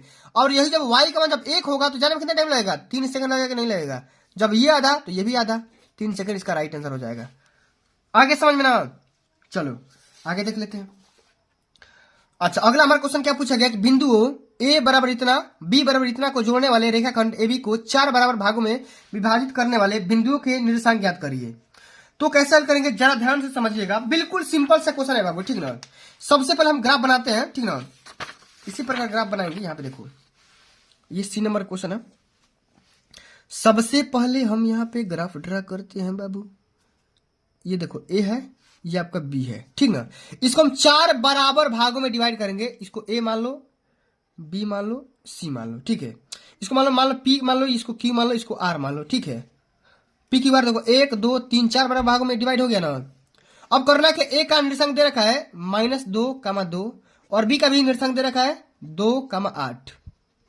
तो करना क्या है? PQR का निर्देशांक निकालना है। कैसे निकालोगे? बहुत सिंपल सा तरीका बताऊंगा। पूरे YouTube पे खोज लोगे ना भाई, तो ऐसा ट्रिक आपको कोई नहीं बताएगा, पूरा गारंटी दे सकता हूं। करना क्या? देखो A और B का मध्य बिंदु क्या है? A और B का मध्य बिंदु क्या है? P है ना, P है। तो मध्य बिंदु का निर्देशांक क्या होता है? मध्य बिंदु का निर्देशांक क्या होता है बच्चा? बता दो। अगर Q का निर्देशांक निकालेंगे, इसको मान लो x1 y1 मान लो, इसको मान सकते हैं x2 y2 मान लो, इसको मान सकते हैं x3 और y3 मान सकते हैं, ठीक ना। तो हम Q का निर्देशांक निकालेंगे x2 और y2 का मान निकालेंगे तो क्या हो जाएगा? इससे का और इसका आधा 2 हो जाएगा, माने x1 प्लस x2 बटा में 2 हो जाएगा कि नहीं। तो ये हो जाएगा -2 प्लस में 2 और बटे का 2। इसी प्रकार से y1 प्लस y2 बटा में 2, यानी कि 2 प्लस 8 बटा में 2, ठीक है। तो ये क्या हो जाएगा बच्चा? ये हो जाएगा आप सभी का, ये कट के 0 आ जाएगा, माने कि ये क्या हो जाएगा 0 और ये हो जाएगा आपका 5, ठीक है। ये पहला हो गया। इसी प्रकार से P हो गया, Q हो गया। अब देखो जब Q हो गया तो Q और A का मध्य बिंदु क्या है? P है। तो P का भी निर्देशांक निकाल सकते हो। P माने x1 और y1, x1 और y1 का निर्देशांक निकालोगे तो देखो P का निकालो ना Q का, तो ये हो जाएगा 0 - 2 बटा का 2। इसी प्रकार से 5 + 2 बटा में 2। ये क्या हो जाएगा? ये हो जाएगा -1 और ये हो जाएगा कितना? 7 बटे का 2। इस प्रकार से आपका Q का भी मान निकाल लिए। इसी प्रकार से R का मान निकाल लो, x3 और y3 का अनुपात निकाल लो, कितना हो जाएगा? तो देखो R का मान निकालना है तो देखो Q और B का मध्य बिंदु हो जाएगा, तो क्यू का मान क्या निकाला हो, देखो 0 और ये 5 हो जाएगा, ठीक ना। तो 0 + 2 बटा में 2, और देखो 5 + 8 बटा में 2 निकालो भैया, ये हो जाएगा 1, ये हो जाएगा 13 बटा में 2। ठीक है, इस प्रकार से आप सभी को हल करना होगा, तभी जाकर के नंबर मिल जाएंगे। बहुत सिंपल सा मैंने तरीका बता दिया, इसी प्रकार से हल करना है। ओके, चलो आगे देख लेते हैं। अगला हमारा क्वेश्चन क्या है कि एक भिन्न का अंश उसके हर से 3 कम है। यदि अंश और हर इन दोनों में 2 जोड़ दिया जाता है तो नई भिन्न संख्या तथा मूल भिन्न का योग 29/20 हो जाता है। तो मूल भिन्न ज्ञात करिए। अब बच्चों इस क्वेश्चन को हम कैसे करेंगे, जरा यहां पर ध्यान से समझिएगा, ठीक ना। ठीक है, तो आइए बच्चों सॉल्व करते हैं। सबसे पहले क्या करेंगे, हम भिन्न को मान लेंगे कि माना जो भिन्न है वो एक्स वाई कुछ ही मान सकते हो, ठीक ना। ये है दूसरा का डी नंबर क्वेश्चन है, बहुत ही खतरनाक क्वेश्चन है भाई, ठीक ना। आइए समझते हैं। सबसे पहले मानेंगे कि माना भिन्न हमारा एक्स बटे में वाई मान सकते हो, या कुछ भी मान सकते हो, कोई दिक्कत की बात नहीं है। अब देखो सबसे जो पहला हमारा शर्त दे रखा है वो क्या दे रखा है, एक भिन्न का अंश उसके हर से 3 कम है। तो अगर अंश को हम क्या मान लिए भाई एक्स, और हर हमारा वाई है, तो अंश क्या है, अंश हर से 3 कम है। देखो ये जो अंश है आपका, ठीक ना, ये आपका हर है, तो ये जो आपका अंश है ना, हर से क्या भैया 3 कम है। तो हर में क्या करो, 3 माइनस कर दो, ठीक है। इस प्रकार से यहाँ पे पहले इसको मान सकते हो, और इसी प्रकार से यहाँ एक नया भिन्न बना सकते हो, ठीक ना। क्या बनाओगे, सबसे पहले एक्स का मान रख दो यहाँ पे, ठीक है। एक्स का मान यहाँ पे रख दोगे तो एक्स का मान क्या हो जाएगा, वाई -3 बटा में वाई हो जाएगा, ठीक ना। ये आपका मान लो कि ये मूल जो भिन्न है यही निकल करके आ जाएगी, ठीक है। इस प्रकार से अब चलो जो अगला हमारा कंडीशन बोल रहा है कि यदि अंश तथा हर दोनों में 2 जोड़ दिया जाए तो नई भिन्न तथा मूल भिन्न का योगफल 29/20 हो जाता है। ठीक, क्या करना भाई, देखो ये तो आपकी पुरानी भिन्न है, ठीक, पुरानी भिन्न है।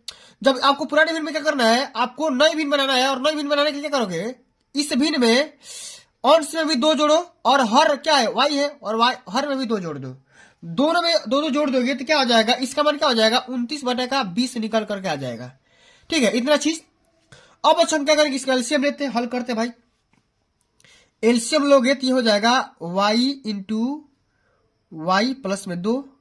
ठीक, अब देखो ये y + 2 से गुणा कर दोगे, ये हो जाएगा y -3, और ये हो जाएगा y प्लस में 2, ये हो जाएगा y, ठीक ना। ये y + 1 हो गया, क्या हो जाएगा y प्लस में 1, ठीक, और गुणा करना है किससे, y से। ये क्या हो जाएगा 29/20 के बराबर हो जाएगा। ठीक है, अब चलो अगला स्टेप में क्या करेंगे, बारी बारी से गुणा कराएंगे। ये हो जाएगा y से गुणा कराओ तो ये हो जाएगा y² प्लस में 2y, फिर -3 से गुणा हो तो ये हो जाएगा -3y माइनस का 6 प्लस में y² प्लस में y, ठीक, और बटे में क्या हो जाएगा y² और प्लस में 2y बराबर हो जाएगा 29/20। ठीक है, अब चलो आगे हम देख लेते हैं। अगला हमारा क्वेश्चन क्या है कि y² प्लस y², ये हो जाएगा 2y², ठीक ना। फिर यहाँ पे देखो ये 2y है और ये प्लस y, ये क्या हो जाएगा 3y, ये क्या हो जाएगा 3y। ठीक है, थोड़ा सा यहाँ पे ध्यान देना है। ये देखो यहाँ पे y + 1 नहीं है, ठीक ना, क्योंकि देखो y -3 और प्लस 2 जोड़ोगे तो ये हो जाएगा कितना, y -1 हो जाएगा। और जब इसमें y -1 में y से गुणा करोगे तो क्या हो जाएगा y² माइनस में ये y हो जाएगा। ठीक, इतना चीज। अब देखो ये क्या हो जाएगा 2y²। अब देखो ये y माइनस ये -4y, और -4y में जब 2y जोड़ोगे तो क्या हो जाएगा -2y, और फिर ये क्या हो जाएगा -6। ठीक है, ये क्या हो जाएगा y² प्लस में 2y बराबर क्या हो जाएगा 29/20 हो जाएगा। अब गुणा कर लेते हैं भाई, तीनों गुणा कर लेते हैं। ये हो जाएगा 20 में गुणा करा दो, ये हो जाएगा 40y² माइनस 20 गुना 40y। ठीक है, और ये क्या हो जाएगा बाबू, ये हो जाएगा माइनस का 160, क्या हो जाएगा 160 यहाँ पे निकल कर 20 6 दूना 12 120 निकल कर आ जाएगा। बराबर ये क्या होगा 29y² हो जाएगा प्लस में 29 दूना 58y। ठीक है, इतना चीज क्लियर, समझ में आ गया ना। अब चलो इसको इधर कर लेते हैं। तो 40 में से 29 घटाओगे ये क्या हो जाएगा 11y² माइनस ये हो जाएगा 98y, क्योंकि भाई देखो 40 में से ये जोड़ दोगे 58 का हो जाएगा 98 हो जाएगा, और -120 बराबर 0। अब बच्चों क्या करना है, इसको हम हल करेंगे श्रीधराचार्य के फार्मूले पर। श्रीधराचार्य 4 के सूत्र के हिसाब से हल करेंगे। फार्मूला में आपको यहाँ पे लिख दे रहा हूँ, क्या होता है x का फार्मूला यहाँ पे क्या निकलेगा, -b plus minus b square minus 4ac upon में 2 इंटू ए होता है। जब आप इस फार्मूला की सहायता से हल करोगे तो y का मान क्या हो जाएगा, y का 2 मान आएगा, एक तो आ जाएगा 10 और दूसरा क्या आएगा -12 बटा में 10 आएगा। आप हल करके चेक कर लेना, वीडियो तो थोड़ी ज्यादा लंबी बन गई है इसलिए मैं यहाँ पे हल नहीं कर रहा हूँ। आप यहाँ पे चेक भी कर सकते हो, चेकआउट कर सकते हो, पूरा यहाँ पे मान निकल के आ जाएगा, 0 आ जाएगा। तो भैया y का मान क्या आ गया, 10 आ गया। हम इसी y का मान रखेंगे, अब किस में रखना है, इसमें रख दो, इसमें समीकरण 1 में रख दो। तो x का मान क्या आ जाएगा, x का मान आ जाएगा 10 - 3 यानी कि 7 आ जाएगा। तो आपको क्या करना, भिन्न निकालना है। x का मान रख दो 7 और y का मान क्या है 10, तो भिन्न आपका क्या हो जाएगा 7/10 निकल करके आ जाएगा। आगे समझ में ना। चलो इसी प्रकार से अगला हमारा क्वेश्चन पूछा गया बच्चा, जरा ध्यान दीजिएगा कि चित्र में ए बी और सी डी केंद्र ओ वाले एक वृत्त के दो लंबवत व्यास है। ओडी छोटे वृत्त का व्यास है। यदि ओए बराबर 7 सेंटीमीटर है तो लघु और दीर्घ वृत्तों के क्षेत्रफल का अनुपात निकालिए। कैसे होगा, बहुत ही सिंपल से क्वेश्चन है भाई, जरा झसा ध्यान दीजिए यहाँ पे, ठीक ना। देखो इसमें ओ ए का मान दिया है, ओ इंटू ए, यहाँ पे देखो ओ ए का मान कितना दिया है, ओ ए बराबर दिया है 7 सेंटीमीटर, ठीक ना। ओ ए बराबर 7 सेंटीमीटर दिया है तो हम ओडी बराबर भी क्या होगा, ओडी बराबर भी सेम से वही होगा, ओडी बराबर सेम 7 सेंटीमीटर ही होगा। अब हम जानते हैं बच्चों कि ये जो हमारा छोटा वाला जो यहाँ पे वृत्त दिखाई दे रहा है, इसका हम त्रिज्या निकालेंगे तो क्या हो जाएगा, त्रिज्या मान लो यहाँ पे कुछ ही मान लो, यहाँ पे सी डी कुछ भी एफ मान लो, तो एफ ओ का मान क्या हो जाएगा, ओ एफ का मान क्या हो जाएगा, एफ मान लो तो क्या हो जाएगा 7/2 हो जाएगा ना, 3.5 हो जाएगा नहीं। अब देखो 7.5 हो गया। अब देखो करना क्या है कि लघु और दीर्घ वृत्तों के क्षेत्रफल का अनुपात निकालिए। तो जो छोटा वाला त्रिभुज है इसका जो रेडियस है आर का मान क्या है, छोटे वाला का आर का मान क्या है 7/2 है, और बड़े वाले का आर इसको मान R1 और बड़े का वाले को हम R2 मान लेते हैं। इसका रेडियस क्या है भैया, इसका 7 सेंटीमीटर। अब त्रिभुज का सॉरी यहाँ पे वृत्त का क्षेत्रफल क्या होता है, पाई आर स्क्वायर होता है। तो pi r square pi R1 square क्या हो जाएगा, पाई माने 22/7 कर दो और गुणे 7/7 मैंने 7/2 गुणे 7/2 कर दो, ठीक है। तो ये 7 से 7 कैंसिल आउट, अब ये 2 से 11 बार में कैंसिल आउट, तो 11 7 77/2 हो जाएगा। इसका ये हो गया। इसी प्रकार से इसका निकाल लो, पाई R2 स्क्वायर, ये क्या पाई का मान क्या हो जाएगा 22/7 गुणे R2 का मान 7 गुणे 7, तो एक साथ से एक साथ कैंसिल आउट, तो 22 7 क्या हो जाएगा भैया 7 और 14 के 4, 7 और 14 के 15, 154 हो जाएगा। 154 वर्ग सेंटीमीटर इसका हो जाएगा और 77/2 इसका हो जाएगा। इस प्रकार से क्षेत्रफल का अनुपात निकालना है। तो यहाँ पे देखो अनुपात निकालना है, क्षेत्रफल माने A1/A2 का अनुपात निकालना है। तो 77/2 और भागे में क्या है 154 है, तो क्या हो जाएगा 77/154 गुणे का 2 हो जाएगा, और 77 गुना क्या होता है भैया, ठीक ना, 54 कट जाएगा माने 1/4 हो जाएगा, और अनुपात क्या हो जाएगा 1/4 हो जाएगा, 1/4 हो जाएगा। इसी प्रकार सब सभी को हल करना होगा, तभी जाकर के पूरे नंबर मिलेंगे। आइए बच्चों अब हम अगले क्वेश्चन को स्टार्ट करते हैं। हमारे क्वेश्चन बोल रहा है कि यदि एक त्रिभुज का एक कोण दूसरे त्रिभुज के एक कोण के बराबर हो तथा इन दोनों कोणों को अंतर्गत करने वाली भुजाएं समानुपाती हो तो सिद्ध कीजिए कि दोनों त्रिभुज समरूप होते हैं। बच्चों ये जो क्वेश्चन है 6 नंबर का पूछा गया है, आइए ध्यान से समझते हैं। सबसे पहले क्या मानेंगे, 2 त्रिभुज लेंगे और दोनों को हम क्या बनाएंगे, आपस में समानुपाती बनाएंगे, ठीक ना। सबसे पहले क्वेश्चन को समझते हैं। यहाँ पर देखिएगा, ठीक ना, ये मान लेते एक त्रिभुज है, ठीक ना, इस प्रकार सा एक हमारा त्रिभुज है, ठीक है। हम मान लेते हैं ये आपका ए, ये आपका बी और ये आपका सी, ठीक है। इसी प्रकार से अलग ये हमारा त्रिभुज है ये वाला, ठीक ना, ये भी आपका है ए, ये सॉरी यहाँ पे ये आपका डी मान लो इसको, ठीक ना, इसको ई मान लो, इसको एफ मान लो, ठीक है। अब देखो समानुपाती है, और यहाँ पे देखो अगला हमारा टॉपिक क्या लिखा गया था, इन दोनों कोणों को अंतरित करने वाली भुजाएं समानुपाती होती है। तो हम यहाँ पे क्या कर सकते हैं, एक हम यहाँ पे लाइन ड्रा कर लेंगे, ठीक है। यहाँ पे क्या कर लेंगे, एक लाइन ड्रा कर लेंगे और इस रेखा का नाम कर लेंगे यहाँ पे पी क्यू, ठीक है। अब बच्चों हमको करना क्या है, त्रिभुज को दोनों को समरूप सिद्ध करना है। क्या करना है, समरूप त्रिभुज सिद्ध करना है। तो समरूप कैसे सिद्ध करेंगे, समरूप त्रिभुज सिद्ध करने का यहाँ पे कंडीशन क्या होता है, हमको यही प्रूव करना होगा कि त्रिभुज ए बी सी, ठीक ना, ये सर्वांगसम होगा किस प्रकार के, किससे, त्रिभुज डी ई एफ से। यही हमको प्रूव करना है, ठीक ना। बारीकी समझेंगे, थोड़ा सा भी परेशान मत होना। तो सबसे पहले बच्चों, ठीक ना, सबसे पहले हम ये मान लेते हैं कि जब दोनों ये त्रिभुज आपस में समरूप है, ठीक है, तो हम ये बोल सकते हैं, इसको मान लो 10, इसको भी 10 मान लो, इसको भी 10 मान लो। इसी प्रकार से इसको भी आप 10 मान सकते हो, इसको भी 10 मान सकते हो, या इसको भी 10 मान सकते हो, आप 20 भी मान सकते हो, कोई दिक्कत की बात नहीं है, ठीक ना। मैं आसान के लिए बता रहा हूँ, ऐसा मान लो। तो हम यहाँ पे करेंगे, यहाँ पे सर्वंगसम होने का जो तरीका होता है वो होता है ए बी, और बट्टे में क्या हो जाएगा, ए बी लो और इसके बट्टे में डी कर दो, क्या कर दो, डीई, ए बी बट्टे में डीई, ठीक है, बराबर इसी प्रकार से बीसी, बीसी बटे में ईएफ कर लो, बीसी बटे में ईएफ, ठीक है। इतना करने के बाद बच्चों अब यहाँ पे एक और भी तरीका कर सकते हो, तीनों भुजाओं को लिख लेते हैं, एसी और बटा में क्या हो जाएगा, डीएफ, क्या हो जाएगा, डीएफ, इस प्रकार से लिख सकते हैं।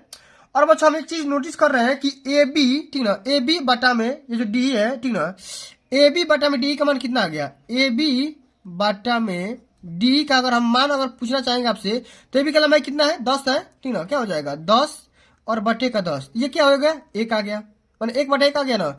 इसी प्रकार से बीसी बटा में ईएफ की अगर बात करेंगे, बीसी बटा में अगर ईएफ की हम बात करेंगे तो ये भी क्या आएगा, 10 बटा में 10 आ जाएगा, मैंने ये भी 1 बटा 1 आ जाएगा। इसी प्रकार से एसी बटा में डीएफ की हम बात करेंगे तो ये भी 10 बटा में 10 आ जाएगा, यानी कि सबका मान 10 है तो 10 बटा में 10 आ जाएगा, ठीक ना। इस प्रकार से हम क्या बोल सकते हैं, एक हम लाइन लिख सकते हैं यहाँ पे, क्या होता है, जो हमारा त्रिभुज है ना ए बी सी है ना, वो क्या है भैया, वो हमारा त्रिभुज डी ई एफ का क्या है, समरूप है, ठीक ना। अब बच्चों हम यहाँ पे इसी प्रकार से आगे भी कर सकते हैं, ए बी एक और एक कंडीशन दिखा सकते हैं कि ए बी बटा में डीपी, ए बी बटा में डीपी, देखो ए बी करो, ये ए बी लो और यहाँ पे देखो डीपी लो, ये डी और पी, इसको भी हम समरूप दिखाएंगे, ये भी आपका है कि नहीं है, इस वाले त्रिभुज को भी दिख नहीं रहा है, ये देखो इस वाले को भी हम दिखा देंगे, ठीक ना। आइए ए बी बटा में डीपी बराबर इसी प्रकार से क्या हो जाएगा, अब देखो बीसी लो तो बीसी क्या हो जाएगा, पी क्यू के बटे के बराबर हो जाएगा। इसी प्रकार से एसी जो होगा आपका ए क्यू के बराबर हो जाएगा, सॉरी डी क्यू के बराबर हो जाएगा, ठीक ना। अब सबका मान रखोगे तो 10 बटा 10 आ जाएगा, 10 बटा 10, ठीक ना। सबका मान रखोगे, इसका भी मान 10 बटा 10, इसका भी मान 10 बटा 10, ठीक ना, और इसका भी मान क्या आ जाएगा, 10 बटा 10 आ जाएगा, यानी कि सबका मान 1 बराबर 1 बराबर 1 आ गया। तो हम क्या बोल सकते हैं कि जो भी हमने त्रिभुज माना था क्या हो जाएगा, सर्वांगसम हो जाएगा। इसी प्रकार से आप सभी को पेपर में हल करना होगा। आगे समझ में, चलो आगे बढ़ जाते हैं। अगला हमारा क्वेश्चन यहाँ पे पूछा गया अथवा करके, सब क्वेश्चन बताऊंगा, एक भी क्वेश्चन मैं छोड़ूंगा नहीं। अगला हमारा क्वेश्चन पूछा गया कि बीएल और सीएम एक समकोण त्रिभुज की एबीसी की माध्यिकाएं है, और इस त्रिभुज का ए जो कोण होगा वो समकोण होगा, तो सिद्ध करना है कि 4BL square plus CM square बराबर 5BC स्क्वायर। अब बच्चों इस क्वेश्चन को हम कैसे हल करेंगे, जरा ध्यान से समझिएगा, एक एक क्वेश्चन को बारीकी से समझते हैं, ठीक ना। ये तीसरा क्वेश्चन का अथवा वाला है, ठीक ना, अथवा वाला है, ठीक है। चलिए सबसे पहले बच्चों करेंगे क्या, एक यहाँ पे त्रिभुज ड्रा करेंगे, इस प्रकार का त्रिभुज है, ठीक ना, इस प्रकार का त्रिभुज दिया गया है आप सभी का, यहाँ पे इसको मान सकते हैं ए, इसको मान सकते हैं बी, और इसको हम सी मान सकते हैं, ठीक है। तो क्वेश्चन बोला कि सीएम और बीएल, तो बीएल यहाँ पे कोई एक माध्यिका है, ये बीएल, इसका नाम ए है, और सीएम मतलब यहां से आएगा तो भैया ये सीएम होगा, ठीक है, ये आपका एम हो गया, ठीक है। तो आपको करना क्या, आपको क्या क्या सिद्ध करना है, 4BL स्क्वायर, ठीक है। यहाँ पे देखो मैं यहाँ पे लिख दे रहा हूँ क्या सिद्ध करना है, हमको सिद्ध करना है कि 4BL स्क्वायर प्लस में CM स्क्वायर बराबर 5BC स्क्वायर, यही हमको क्या करना है, सिद्ध करना है। क्या करना है भाई, सिद्ध करना है, ठीक है, यही हमको सिद्ध करना है। अब बच्चों हम करें क्या, ध्यान से समझिएगा, एक एक बात को मैं पूरा समझाऊंगा, ठीक ना, जरा से ही परेशान नहीं होना। सबसे पहले हम यहाँ पे एक त्रिभुज लेंगे, त्रिभुज ए, ठीक ना, बी और सी में, यहाँ पे लिखेंगे त्रिभुज ए बी सी में, त्रिभुज एबीसी में लेंगे, ठीक ना। अब देखो एबीसी में क्या हो जाएगा, ये देखो ये आपका आधार हो जाएगा, ये आपका लंब हो जाएगा, और ये आपका कड़ हो जाएगा। तो पाइथागोरस का प्रमेय जानते हो भैया, क्या हो जाएगा, ये हो जाएगा BC स्क्वायर बराबर क्या हो जाएगा, AB का स्क्वायर प्लस में AC का स्क्वायर हो जाएगा, नहीं हो जाएगा, इसको क्वेश्चन फर्स्ट मान लो। इसी प्रकार से, ठीक है, इसी प्रकार से क्या करो, इसी प्रकार से एक त्रिभुज और लो, त्रिभुज यहाँ पे लो ABL में, ABL, ए कहाँ पे है, ABL में, तो ये क्या हो गया, आप सभी का आधार हो गया, ये आपका लंब हो गया, ये आपका कड़ हो गया। तो इसमें क्या हो जाएगा भैया, BL स्क्वायर बराबर क्या हो जाएगा, AB का स्क्वायर बटा में AL का होल स्क्वायर, ठीक ना, ये आपका सेकंड इक्वेशन हो गया। इसी प्रकार से त्रिभुज लेंगे, एक और भी त्रिभुज यहाँ बन रहा है AMC, ठीक ना, क्या बनेंगे ACL, ठीक ना, ये देखो A है, फिर ये C है, फिर ये M है, ठीक ना, इसमें लेंगे ACM में, ठीक ना। अब इसमें भी सेम वही वाला कंडीशन होगा, ठीक ना। यहाँ पे देखो जो आपका CM स्क्वायर होगा, जो आपका क्या होगा CM स्क्वायर, यहाँ पे देखो CM स्क्वायर जो होगा कौन होगा, ठीक ना, ये होगा AM स्क्वायर प्लस में AC स्क्वायर के बराबर हो जाएगा। और ये हमारा तीसरा इक्वेशन हो गया। अब हम करेंगे क्या बच्चों, हम दूसरा और तीसरा इक्वेशन को जोड़ देंगे। दूसरा और तीसरा इक्वेशन को जोड़ देंगे क्योंकि हमको यही सिद्ध करना है, BL square plus CM square यही लाना है। तो हम दूसरा और तीसरा इक्वेशन को जोड़ते हैं। आइए जोड़ देते हैं, ठीक ना। तो ये क्या हो जाएगा, ये हो जाएगा BL का होल स्क्वायर प्लस में CM का स्क्वायर, ठीक ना, बराबर। अब जोड़ देते हैं सबको। तो BL मतलब क्या हो जाएगा भैया, AB का स्क्वायर प्लस में AL का स्क्वायर प्लस में ये हो जाएगा AM का स्क्वायर प्लस में AC का स्क्वायर। अब बच्चों एक बात यहाँ पे समझो, एक बात यहाँ पे आप समझो। यहाँ पे ये देखो, ये जो AL है, जब ये माध्यिका है तो भैया AC का मध्य बिंदु होगा। तो हम ये लिख सकते हैं कि AL बराबर क्या हो जाएगा, AL बराबर CL होगा, ठीक ना। और ये क्या हो जाएगा, AC बटे में 2 हो जाएगा, ठीक ना। इसी प्रकार AM जो होगा, AM बराबर BM होगा, ये MB होगा। और ये क्या हो जाएगा, AB का मध्य बिंदु होगा, AB का मध्य बिंदु हो जाएगा। तो जहां जहां AL और AM है वहां AC/2 और AM/2 रख दो, ठीक ना। पूरा आपका यहाँ पे आंसर हो जाएगा, ठीक ना। आइए जहां जहां क्या है भैया AL है उसका मान यहाँ पे रख देते हैं। ध्यान से समझिएगा, AL यहाँ पे है और AM यहाँ पे है, उसका मान रख दो AC/2 और AM/2, ठीक ना। यहाँ पे AB/2 है, ये AB/2 है, ठीक ना। चलो यहाँ पे रख दो AB का स्क्वायर प्लस में ये हो जाएगा AC का स्क्वायर बटे में 2, ठीक है।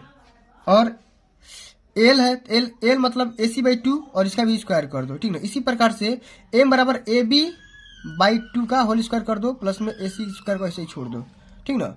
चलो अब आगे देख लेते हैं। इसको जब आप हल करते हैं तो ये क्या हो जाएगा, AB का होल स्क्वायर प्लस में ये हो जाएगा AC स्क्वायर बटे में 4 प्लस में AB स्क्वायर बटे में 4 प्लस में AC स्क्वायर, ठीक ना।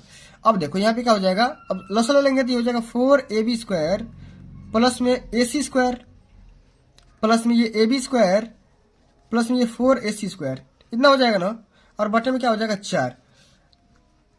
फिर इसको करेंगे तो देखो 4AB square plus AB square क्या हो जाएगा, 5AB स्क्वायर प्लस में ये 5AC स्क्वायर हो जाएगा, नहीं हो जाएगा, बटे में 4। अब इस 4 को इधर खींच दो, ये क्या हो जाएगा 4।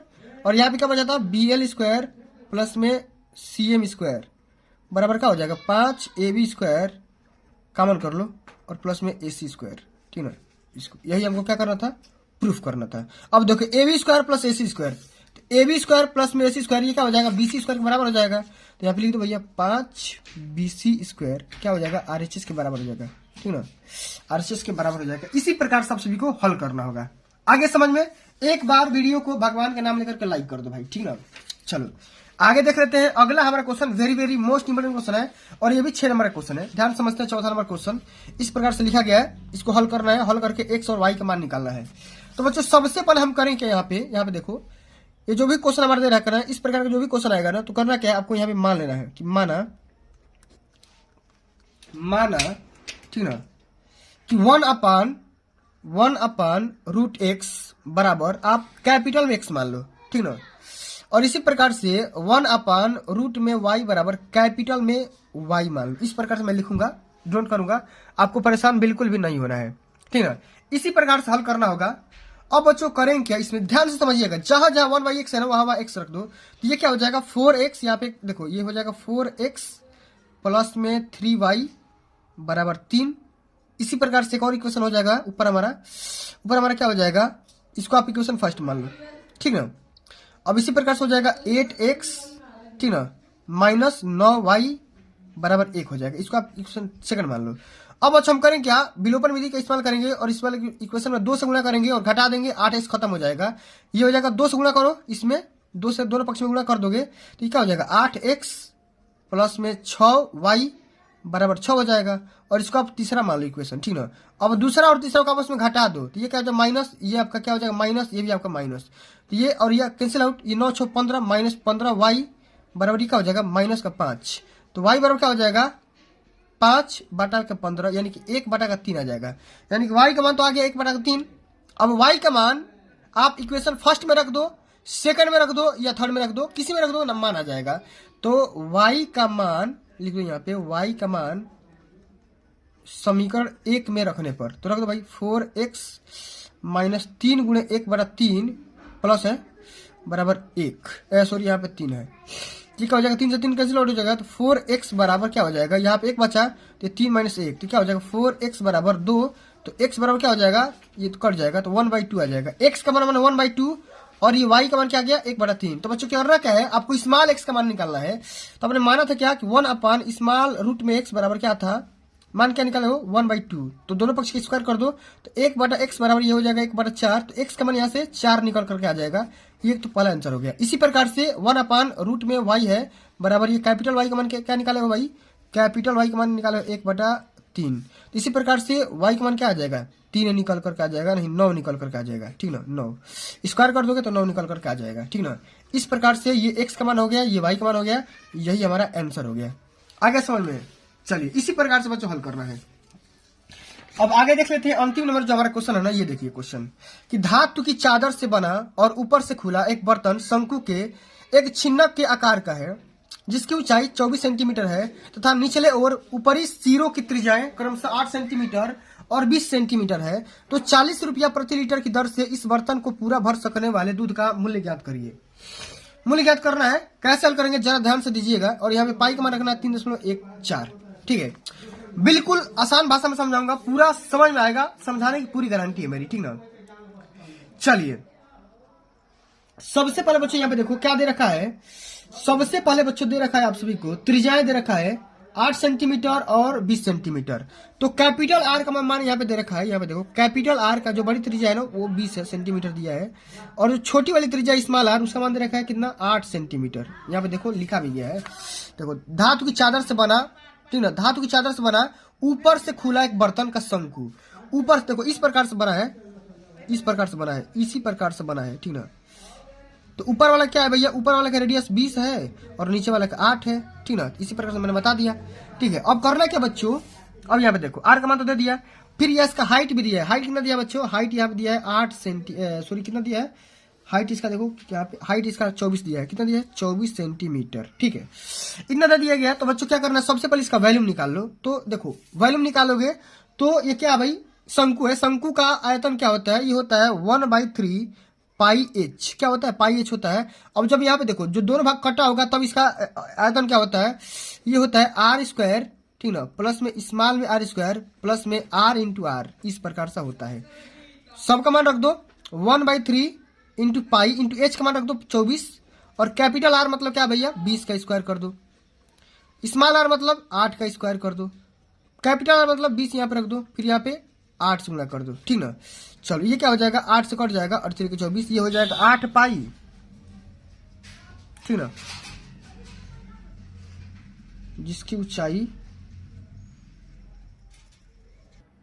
तो ये क्या हो जाएगा 8 पाई हो जाएगा। और यहाँ पे देखो ये हो जाएगा 400, ये हो जाएगा 8 × 64 और ये हो जाएगा 160, ठीक ना। तो यहाँ पे देखेंगे तो ये क्या हो जाएगा 508 पाई गुणे, देखो ये कर लो, ये हो जाएगा 4 × 560, ये हो जाएगा 624, क्या हो जाएगा 624 हो जाएगा, ठीक ना। इस प्रकार से हो जाएगा, माने अब इसको गुणा कर लो ना, कर लेना। यहाँ पे देखो 8 8 का 32 का 2, 8 दूना 16, 3 19 का 9 और 8 का 48 से 49, और ये पाई हो गया। इतना बच्चों यहाँ पे किस में दिया है, घन सेंटीमीटर का आयतन हो गया, वैल्यूम हो गया। तो बच्चों बोल रहा है कि 1 लीटर में 40 रुपया से के हिसाब से देखो 40 रुपया प्रति लीटर के दर से बोल रहा है। तो पूरा भरने के लिए यहाँ पे देखो क्या करना होगा, 49/92 पाई गुणे आपको 40 से गुणा कर लेना होगा, आंसर निकल करके आ जाएगा, ठीक ना। इसी प्रकार से हल करना होगा, मैंने प्रोसेस बता दिया, इसी प्रकार से हल करना होगा। चलिए अगला जो कि अंतिम नंबर क्वेश्चन अथवा वाला क्वेश्चन है कि 3 मीटर व्यास का एक कुआं 14 मीटर की गहराई तक खोदा जाता है, 14 मीटर गहराई तक खोदा जाता है।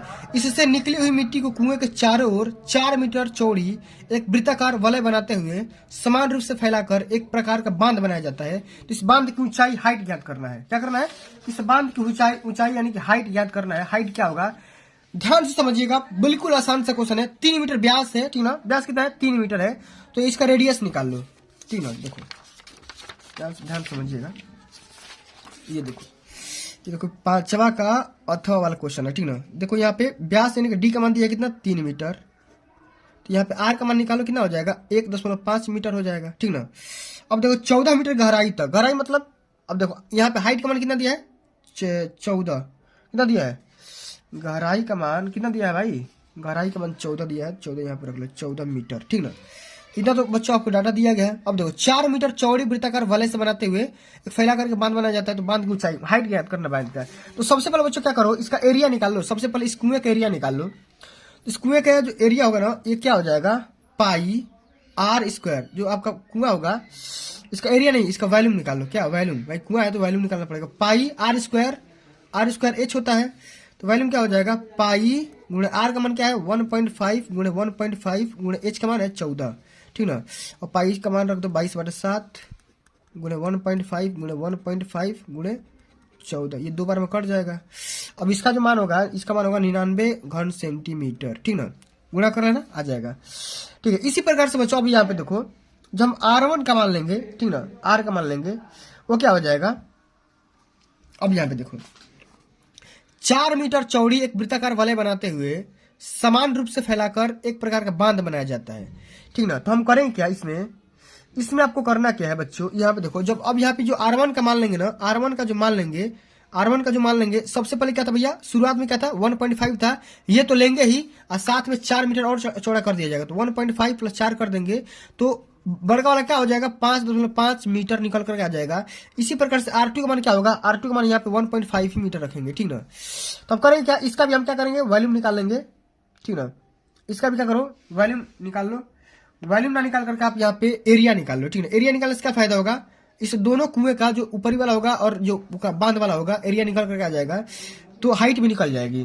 तो एरिया अगर हम बात करेंगे, माने कैलकुलेटेड एरिया निकालेंगे, तो ये हो जाएगा पाई R1 square minus pi R2 square, ठीक ना, R2 स्क्वायर।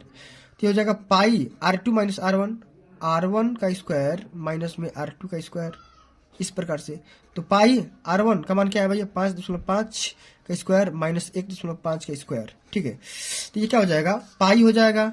अब इसका क्या हो जाएगा भाई, इसका हो जाएगा, देखो इसका हो जाएगा 30.25 और माइनस इसका होगा 2.25, ठीक ना, ये 625। तो ये क्या हो जाएगा पाई, और ये क्या हो जाएगा 28। तो ये क्या हो जाएगा 22/7 गुणे 28, तो ये क्या हो जाएगा 7×28, माने ये क्या हो जाएगा 88 वर्ग मीटर हो जाएगा उसका एरिया हो जाएगा 88। अब हाइट निकालना है, तो मैंने आपको क्या बताया था, पूरा जो गड्ढा है इतना घन वॉल्यूम का है, तो पूरा अगर टोटल गड्ढा की बात करेंगे तो 99 है, ठीक ना। और आपको यहाँ पे एरिया निकल गया 88, तो भैया हाइट निकालना उसका, तो हाइट एच से गुणा कर दो, तो एच पर क्या हो जाएगा 99/88, तो क्या हो जाएगा 9/8, यानी कि अब पॉइंट में चेंज कर लेना, इतना मीटर हो जाएगा, यही होगा, क्या हो जाएगा, आंसर हो जाएगा। आइए बच्चों, अब हम अगले क्वेश्चन को स्टार्ट करते हैं। हमारा क्वेश्चन बोल रहा है कि यदि एक त्रिभुज का एक कोण दूसरे त्रिभुज के एक कोण के बराबर हो तथा इन दोनों कोणों को अंतर्गत करने वाली भुजाएं समानुपाती हो, तो सिद्ध कीजिए कि दोनों त्रिभुज समरूप होते हैं। बच्चों ये जो क्वेश्चन है 6 नंबर का पूछा गया है। आइए ध्यान से समझते हैं। सबसे पहले क्या मानेंगे, 2 त्रिभुज लेंगे और दोनों को हम क्या बनाएंगे, आपस में समानुपाती बनाएंगे, ठीक ना। सबसे पहले क्वेश्चन को समझते हैं। यहाँ पर देखिएगा, ठीक ना, ये मान लेते हैं एक त्रिभुज है, ठीक ना, इस प्रकार सा एक हमारा त्रिभुज है, ठीक है। हम मान लेते हैं ये आपका ए, ये आपका बी और ये आपका सी, ठीक है। इसी प्रकार से अलग ही हमारा त्रिभुज है ये वाला, ठीक ना। ये भी आपका है ए, ये सॉरी यहाँ पे ये आपका डी मान लो इसको, ठीक ना, इसको ई मान लो, इसको एफ मान लो, ठीक है। अब देखो समानुपाती है, और यहाँ पे देखो अगला हमारा टॉपिक क्या लिखा गया था, इन दोनों कोणों को अंतरित करने वाली भुजाएं समानुपाती होती है। तो हम यहाँ पे क्या कर सकते हैं, एक हम यहाँ पे लाइन ड्रा कर लेंगे, ठीक है। यहाँ पे क्या कर लेंगे, एक लाइन ड्रा कर लेंगे और इस रेखा का नाम कर लेंगे यहाँ पे पी क्यू, ठीक है। अब बच्चों हमको करना क्या है, त्रिभुज को दोनों को समरूप सिद्ध करना है। क्या करना है, समरूप त्रिभुज सिद्ध करना है। तो समरूप कैसे सिद्ध करेंगे, समरूप त्रिभुज सिद्ध करने का यहाँ पे कंडीशन क्या होता है, हमको यही प्रूव करना होगा कि त्रिभुज ए बी सी, ठीक ना, ये सर्वांगसम होगा किस प्रकार के, किससे, त्रिभुज डी ई एफ से। यही हमको प्रूव करना है, ठीक ना। बारीकी समझेंगे, थोड़ा सा भी परेशान मत होना। तो सबसे पहले बच्चों, ठीक ना, सबसे पहले हम ये मान लेते हैं कि जब दोनों ये त्रिभुज आपस में समरूप है, ठीक है, तो हम ये बोल सकते हैं, इसको मान लो 10, इसको भी 10 मान लो, इसको भी 10 मान लो।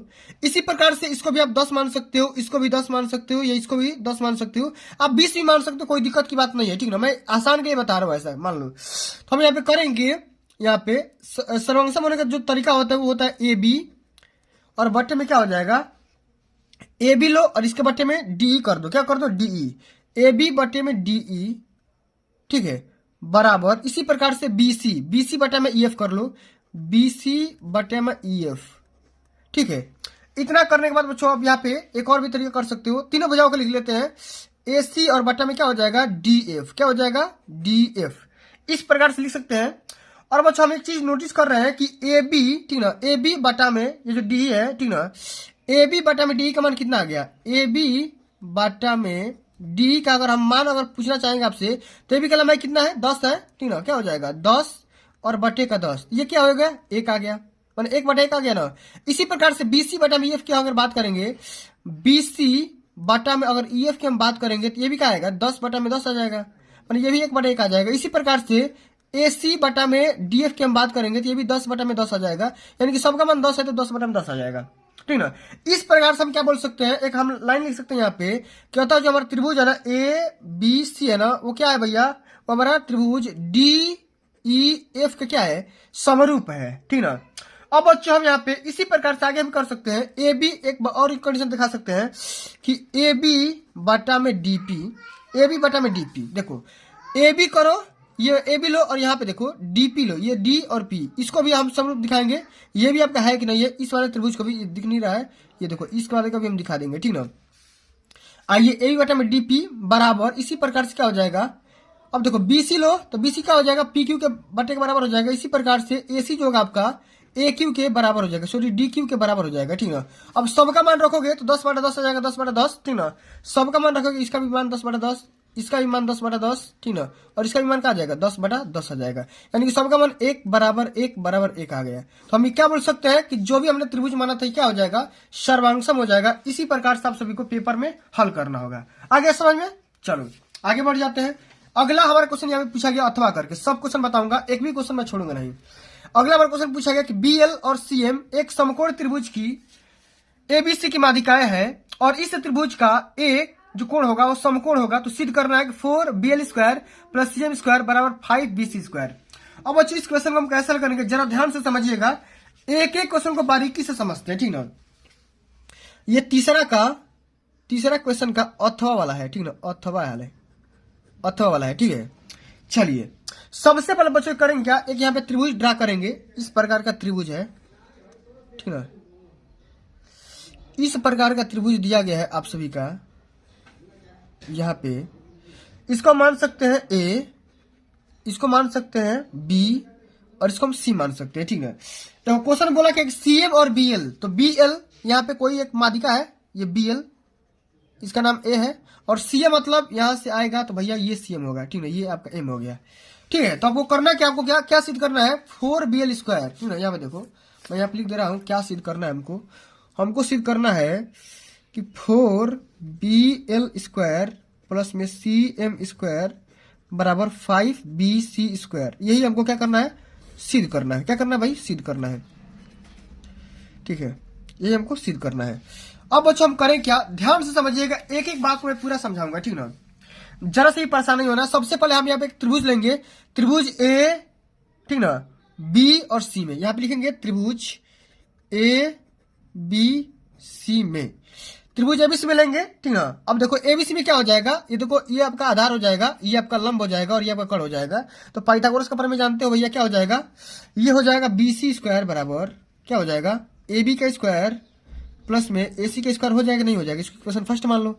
इसी प्रकार से, ठीक है, इसी प्रकार से क्या करो, इसी प्रकार से एक त्रिभुज और लो, त्रिभुज यहाँ पे लो ABL में, ABL, ए कहाँ पे है ABL में, तो ये क्या हो गया आप सभी का आधार हो गया, ये आपका लंब हो गया, ये आपका कर्ण हो गया। तो इसमें क्या हो जाएगा भैया BL² बराबर क्या हो जाएगा AB का स्क्वायर बटा में AL का होल स्क्वायर, ठीक ना, ये आपका सेकंड इक्वेशन हो गया। इसी प्रकार से त्रिभुज लेंगे, एक और भी त्रिभुज यहाँ पे बन रहा है AMC, ठीक ना, क्या बनेंगे ACL, ठीक ना, ये देखो A है, फिर ये C है, फिर ये M है, ठीक ना, इसमें लेंगे ACM में, ठीक ना। अब इसमें भी सेम वही वाला कंडीशन होगा, ठीक ना। यहाँ पे देखो जो आपका CM² होगा, जो आपका क्या होगा CM², यहाँ पे देखो CM² जो होगा कर्ण होगा, ठीक ना, ये होगा AM² प्लस में AC² के बराबर हो जाएगा, और ये हमारा तीसरा इक्वेशन हो गया। अब हम करें क्या बच्चों, हम दूसरा और तीसरा इक्वेशन को जोड़ देंगे, दूसरा और तीसरा इक्वेशन को जोड़ देंगे, क्योंकि हमको यही सिद्ध करना है, BL square plus CM square यही लाना है। तो हम दूसरा और तीसरा इक्वेशन को जोड़ते हैं, आइए जोड़ देते हैं, ठीक ना। तो ये क्या हो जाएगा, ये हो जाएगा BL का होल स्क्वायर प्लस में CM का स्क्वायर, ठीक ना, बराबर। अब जोड़ देते हैं सबको। तो BL मतलब क्या हो जाएगा भैया, AB का स्क्वायर प्लस में AL का स्क्वायर प्लस में ये हो जाएगा AM का स्क्वायर प्लस में AC का स्क्वायर। अब बच्चों एक बात यहाँ पे समझो, एक बात यहाँ पे आप समझो, यहाँ पे ये देखो, ये जो AL है, जब ये माध्यिका है तो भैया AC का मध्य बिंदु होगा। तो हम ये लिख सकते हैं कि AL बराबर क्या हो जाएगा, AL बराबर CL होगा, ठीक ना। और ये क्या हो जाएगा, AC बटे में 2 हो जाएगा, ठीक ना। इसी प्रकार AM जो होगा, AM बराबर BM होगा या MB होगा। और ये क्या हो जाएगा, AB का मध्य बिंदु होगा, AB का मध्य बिंदु हो जाएगा। तो जहां जहां AL और AM है वहां AC/2 और AM/2 रख दो, ठीक ना। पूरा आपका यहाँ पे आंसर हो जाएगा, ठीक ना। आइए जहां जहां क्या है भैया AL है उसका मान यहाँ पे रख देते हैं। ध्यान से समझिएगा, AL यहाँ पे है और AM यहाँ पे है, उसका मान रख दो AC/2 और AM/2, ठीक ना। यहाँ पे AB/2 है, ये AB/2 है, ठीक ना। चलो यहाँ पे रख दो AB का स्क्वायर प्लस में ये हो जाएगा AC का स्क्वायर बटे में 2, ठीक है। और L है, L मतलब AC/2 और इसका भी स्क्वायर कर दो, ठीक ना। इसी प्रकार से M बराबर AB/2 का होल स्क्वायर कर दो प्लस में AC स्क्वायर को ऐसे ही छोड़ दो, ठीक ना। चलो अब आगे देख लेते हैं। इसको जब आप हल करते हैं तो ये क्या हो जाएगा, AB का होल स्क्वायर प्लस में ये हो जाएगा AC स्क्वायर बटे में 4 प्लस में AB स्क्वायर बटे में 4 प्लस में AC स्क्वायर, ठीक ना। अब देखो यहाँ पे क्या हो जाएगा, अब लसल लेंगे तो ये हो जाएगा 4AB स्क्वायर प्लस में AC स्क्वायर प्लस में ये AB स्क्वायर प्लस में ये 4AC स्क्वायर, इतना हो जाएगा ना। और बटे में क्या हो जाएगा 4। फिर इसको करेंगे तो देखो 4AB square plus AB square क्या हो जाएगा, 5AB स्क्वायर प्लस में ये 5AC स्क्वायर हो जाएगा, नहीं हो जाएगा, बटे में 4। अब इस 4 को इधर खींच दो, ये क्या हो जाएगा 4। और यहाँ पे क्या बचा था, BL स्क्वायर प्लस में CM स्क्वायर बराबर क्या हो जाएगा 5AB स्क्वायर, कॉमन कर लो, और प्लस में AC स्क्वायर, ठीक ना। इसको यही हमको क्या करना था, प्रूफ करना था। अब देखो AB square plus AC square, तो AB स्क्वायर प्लस में AC स्क्वायर ये क्या हो जाएगा, BC स्क्वायर के बराबर हो जाएगा। तो यहाँ पे लिख दो भैया 5BC स्क्वायर क्या हो जाएगा, RHS के बराबर हो जाएगा, ठीक ना, RHS के बराबर हो जाएगा। इसी प्रकार से आप सभी को हल करना होगा। आगे समझ में, एक बार वीडियो को भगवान के नाम लेकर के लाइक कर दो भाई, ठीक ना। चलो आगे देख लेते हैं। अगला हमारा question very most important question है और ये भी 6 नंबर का क्वेश्चन है। ध्यान समझते हैं। चौथा नंबर क्वेश्चन इस प्रकार से लिखा गया है, इसको हल करना है, हल करके X और Y का मान निकालना है। तो बच्चों सबसे पहले हम करें क्या, यहाँ पे देखो, ये जो भी क्वेश्चन हमारे दे रखा है, इस प्रकार का जो भी क्वेश्चन आएगा ना, तो करना क्या है, आपको यहाँ पे मान लेना है कि माना, ठीक ना, कि 1/√x बराबर आप कैपिटल में x मान लो, ठीक ना। और इसी प्रकार से 1/रूट में y बराबर कैपिटल में y मान लो। इस प्रकार से मैं लिखूंगा, ड्रॉ करूंगा, आपको परेशान बिल्कुल भी नहीं होना है, ठीक है। इसी प्रकार से हल करना होगा। अब बच्चों करेंगे क्या, इसमें ध्यान से समझिएगा, जहां जहां 1/x है ना वहां x रख दो। तो ये क्या हो जाएगा 4x, यहाँ पे देखो ये हो जाएगा 4x प्लस में 3y बराबर 3। इसी प्रकार से एक और इक्वेशन हो जाएगा, ऊपर हमारा क्या हो जाएगा, इसको आप इक्वेशन फर्स्ट मान लो, ठीक ना। अब इसी प्रकार से हो जाएगा 8x, ठीक ना, माइनस 9y बराबर 1 हो जाएगा। इसको आप इक्वेशन सेकंड मान लो। अब अच्छा हम करेंगे क्या, विलोपन विधि का इस्तेमाल करेंगे और इस वाले इक्वेशन में 2 से गुणा करेंगे और घटा देंगे, 8x खत्म हो जाएगा। ये हो जाएगा 2 से गुणा करो, इसमें 2 से दोनों पक्ष में गुणा कर दोगे तो ये क्या हो जाएगा 8x प्लस में 6y बराबर 6 हो जाएगा। और इसको आप तीसरा मान लो इक्वेशन, ठीक ना। अब दूसरा और तीसरा को आपस में घटा दो तो ये क्या हो जाएगा माइनस, ये आपका क्या हो जाएगा माइनस, ये भी आपका माइनस। तो ये और ये कैंसिल आउट, ये 9 6 15 माइनस 15y बराबर क्या हो जाएगा माइनस का 5। तो y बराबर क्या हो जाएगा 5/15 यानी कि 1/3 आ जाएगा। यानी कि y का मान तो आ गया 1/3। अब y का मान आप इक्वेशन फर्स्ट में रख दो, सेकंड में रख दो या थर्ड में रख दो, किसी में रख दो, मान आ जाएगा। तो y का मान लिख दो यहाँ पे, y का मान समीकरण 1 में रखने पर तो रख दो भाई 4x माइनस 3 गुणे 1/3 प्लस है बराबर 1, सॉरी यहाँ पे 3 है। ये क्या हो जाएगा 3 से 3 कैंसिल आउट हो जाएगा। तो 4x बराबर क्या हो जाएगा, यहाँ पे 1 बचा तो 3 माइनस 1 तो क्या हो जाएगा 4x बराबर 2। तो x बराबर क्या हो जाएगा, ये तो कट जाएगा तो 1/2 आ जाएगा। x का बराबर 1/2 और ये y का मान क्या आ गया 1/3। तो बच्चों क्या करना क्या है, आपको स्मॉल x का मान निकालना है। तो आपने माना था क्या कि 1 स्मॉल रूट में x बराबर क्या था, मान क्या निकाले हो 1/2। तो दोनों पक्ष की स्क्वायर कर दो तो 1/x बराबर ये हो जाएगा 1/4। तो x का मान यहाँ से 4 निकल करके आ जाएगा। ये तो पहला आंसर हो गया। इसी प्रकार से 1/रूट में y है बराबर ये कैपिटल Y का मान क्या निकाले हो भाई, कैपिटल Y का मान निकालो 1/3। तो इसी प्रकार से y का मान क्या आ जाएगा 3 निकल करके आ जाएगा, नहीं 9 निकल करके आ जाएगा, ठीक ना। 9 स्क्वायर कर दोगे तो 9 निकल करके आ जाएगा, ठीक ना। इस प्रकार से ये x का मान हो गया, ये y का मान हो गया, यही हमारा आंसर हो गया। आगे समझ में, चलिए इसी प्रकार से बच्चों हल करना है। अब आगे देख लेते हैं अंतिम नंबर जो हमारा क्वेश्चन है ना, ये देखिए क्वेश्चन कि धातु की चादर से बना और ऊपर से खुला एक बर्तन शंकु के एक छिन्नक के आकार का है जिसकी ऊंचाई 24 सेंटीमीटर है तथा निचले और ऊपरी सिरों की त्रिज्याएं क्रमशः 8 सेंटीमीटर और 20 सेंटीमीटर है। तो 40 रुपया प्रति लीटर की दर से इस बर्तन को पूरा भर सकने वाले दूध का मूल्य ज्ञात करिए। मूल्य ज्ञात करना है, कैसे हल करेंगे जरा ध्यान से दीजिएगा। और यहाँ पे पाई का मान रखना है 3.14, ठीक है। बिल्कुल आसान भाषा में समझाऊंगा, पूरा समझ में आएगा, समझाने की पूरी गारंटी है मेरी, ठीक ना।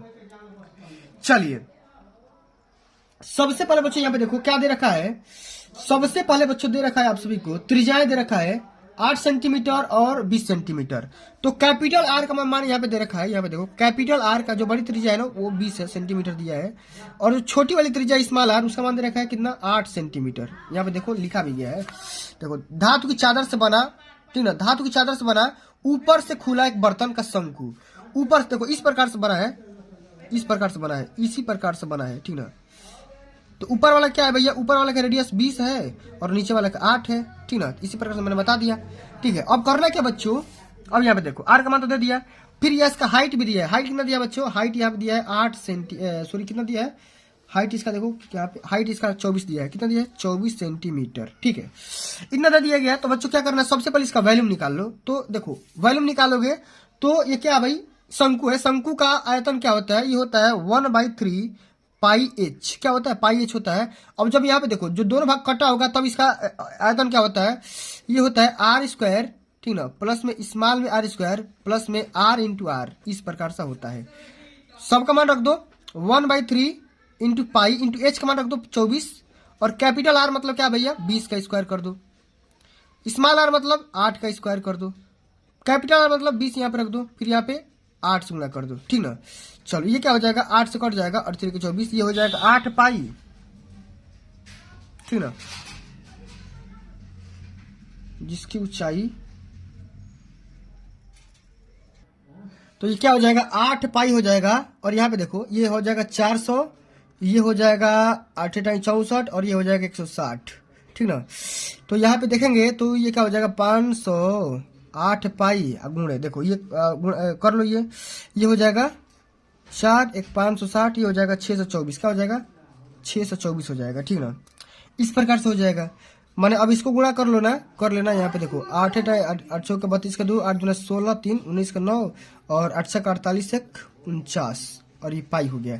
इतना बच्चों यहाँ पे किस में दिया है, घन सेंटीमीटर का आयतन हो गया, वॉल्यूम हो गया। तो बच्चों बोल रहा है कि 1 लीटर में 40 रुपया से के हिसाब से देखो 40 रुपया प्रति लीटर की दर से बोल रहा है। तो पूरा भरने के लिए यहाँ पे देखो क्या करना होगा, 49 पाई गुणे आपको 40 से गुणा कर लेना होगा, आंसर निकल करके आ जाएगा, ठीक ना। इसी प्रकार से हल करना होगा, मैंने प्रोसेस बता दिया, इसी प्रकार से हल करना होगा। चलिए अगला जो कि अंतिम नंबर क्वेश्चन आता वाला क्वेश्चन है कि 3 मीटर व्यास का एक कुआं 14 मीटर की गहराई तक खोदा जाता है, 14 मीटर गहराई तक खोदा जाता है। इससे निकली हुई मिट्टी को कुएं के चारों ओर 4 मीटर चौड़ी एक वृत्ताकार वलय बनाते हुए समान रूप से फैलाकर एक प्रकार का बांध बनाया जाता है। तो इस बांध की ऊंचाई हाइट ज्ञात करना है। क्या करना है, इस बांध की ऊंचाई यानी कि हाइट ज्ञात करना है। हाइट क्या होगा, ध्यान से समझिएगा, बिल्कुल आसान सा क्वेश्चन है। 3 मीटर व्यास है, ठीक ना, व्यास कितना है 3 मीटर है, तो इसका रेडियस निकाल लो, ठीक ना। देखो ध्यान समझिएगा, ये देखो पांचवा का अथवा वाला क्वेश्चन है, ठीक ना। देखो यहाँ पे व्यास यानी कि डी का मान दिया कितना 3 मीटर, तो यहाँ पे आर का मान निकालो कितना हो जाएगा 1.5 मीटर हो जाएगा, ठीक ना। अब देखो 14 मीटर गहराई तक, गहराई मतलब अब देखो यहाँ पे हाइट का मान कितना दिया है 14, कितना दिया है गहराई का मान कितना दिया है भाई, गहराई का मान 14 दिया है, 14 यहाँ पे रख लो 14 मीटर, ठीक ना। इतना तो बच्चों आपको डाटा दिया गया है। अब देखो 4 मीटर चौड़ी वृत्ताकार वलय से बनाते हुए एक फैला करके बांध बनाया जाता है। तो बांध की ऊंचाई हाइट ज्ञात करना बांध का। तो सबसे पहले बच्चों क्या करो, इसका एरिया निकाल लो। सबसे पहले इस कुएं का एरिया निकाल लो। इस कुएं का जो एरिया होगा ना, ये क्या हो जाएगा, पाई आर स्क्वायर। जो आपका कुआं होगा, इसका एरिया नहीं, इसका वॉल्यूम निकाल लो। क्या वॉल्यूम, भाई कुआं है तो वॉल्यूम निकालना पड़ेगा। पाई आर स्क्वायर एच होता है। तो वॉल्यूम क्या हो जाएगा, पाई गुणे आर का मान क्या है 1.5 गुणे 1.5 गुणे एच का मान है 14, ठीक ना। और पाई का मान रख दो 22/7 गुणे 1.5 गुणे 1.5 गुणे 14। ये 2 बार में कट जाएगा। अब इसका जो मान होगा, इसका मान होगा 99 घन सेंटीमीटर, ठीक ना। गुणा कर लेना, आ जाएगा, ठीक है। इसी प्रकार से बच्चों अभी यहाँ पे देखो, जब हम R1 का मान लेंगे, ठीक ना, R का मान लेंगे, वो क्या हो जाएगा। अब यहाँ पे देखो 4 मीटर चौड़ी एक वृत्ताकार वलय बनाते हुए समान रूप से फैलाकर एक प्रकार का बांध बनाया जाता है, ठीक ना। तो हम करेंगे क्या, इसमें आपको करना क्या है बच्चों, यहाँ पे देखो, जब अब यहाँ पे जो R1 का मान लेंगे ना, R1 का जो मान लेंगे, सबसे पहले क्या था भैया, शुरुआत में क्या था 1.5 था, ये तो लेंगे ही, और साथ में 4 मीटर और चौड़ा कर दिया जाएगा। तो 1.5 + 4 कर देंगे तो बड़का वाला क्या हो जाएगा 5.5 मीटर निकल करके आ जाएगा। इसी प्रकार से R2 का मान क्या होगा, R2 का मान यहाँ पे 1.5 ही मीटर रखेंगे, ठीक ना। तो अब करेंगे क्या, इसका भी हम क्या करेंगे, वॉल्यूम निकाल लेंगे, ठीक ना। इसका भी क्या करो, वॉल्यूम निकाल लो। वॉल्यूम ना निकाल करके आप यहाँ पे एरिया निकाल लो, ठीक है। एरिया निकालने से क्या फायदा होगा, इस दोनों कुएं का जो ऊपरी वाला होगा और जो बांध वाला होगा, एरिया निकल करके आ जाएगा, तो हाइट भी निकल जाएगी। तो एरिया अगर हम बात करेंगे, माने कैलकुलेटेड एरिया निकालेंगे, तो ये हो जाएगा पाई R1 square minus pi R2 square, ठीक ना, R2 स्क्वायर। तो ये हो जाएगा पाई R2 माइनस R1 का स्क्वायर माइनस में R2 का स्क्वायर, इस प्रकार से। तो पाई R1 का मान क्या है भैया 5.5 का स्क्वायर माइनस 1.5 का स्क्वायर, ठीक है। तो ये क्या हो जाएगा, पाई हो जाएगा। अब इसका क्या हो जाएगा भाई, इसका हो जाएगा, देखो इसका हो जाएगा 30.25 और माइनस इसका होगा 2.25, ठीक ना, ये 625। तो ये क्या हो जाएगा पाई, और ये क्या हो जाएगा 28। तो ये क्या हो जाएगा 22/7 गुणे 28। तो ये क्या हो जाएगा 7 × 28, माने ये क्या हो जाएगा 88 वर्ग मीटर हो जाएगा उसका एरिया हो जाएगा 88। अब हाइट निकालना है, तो मैंने आपको क्या बताया था, पूरा जो गड्ढा है इतना घन वॉल्यूम का है, तो पूरा अगर टोटल गड्ढा की बात करेंगे तो 99 है, ठीक ना। और आपको यहाँ पे एरिया निकल गया 88, तो भैया हाइट निकाला उसका, तो हाइट एच से गुणा कर दो, तो एच पर क्या हो जाएगा 99/88। तो क्या हो जाएगा 9/8, यानी कि अब पॉइंट में चेंज कर लेना, इतना मीटर हो जाएगा। यही होगा, क्या हो जाएगा, आंसर हो जाएगा। तो प्यारे बच्चों आज के लिए बस इतना ही। अगर ये वीडियो आप सभी को अच्छी लगी होगी, हेल्पफुल लगी होगी, तो वीडियो को लाइक कर देना। इतना ज़्यादा मेहनत कर रहा हूँ इसके लिए, तो आपको वीडियो को शेयर कर देना होगा, ठीक ना। और जो भी बच्चे चैनल पर नए होंगे सब्सक्राइब कर देना। जल्दी मिलते हैं अगली वीडियो में, तब तक के लिए जय हिंद, जय भारत, वंदे मातरम।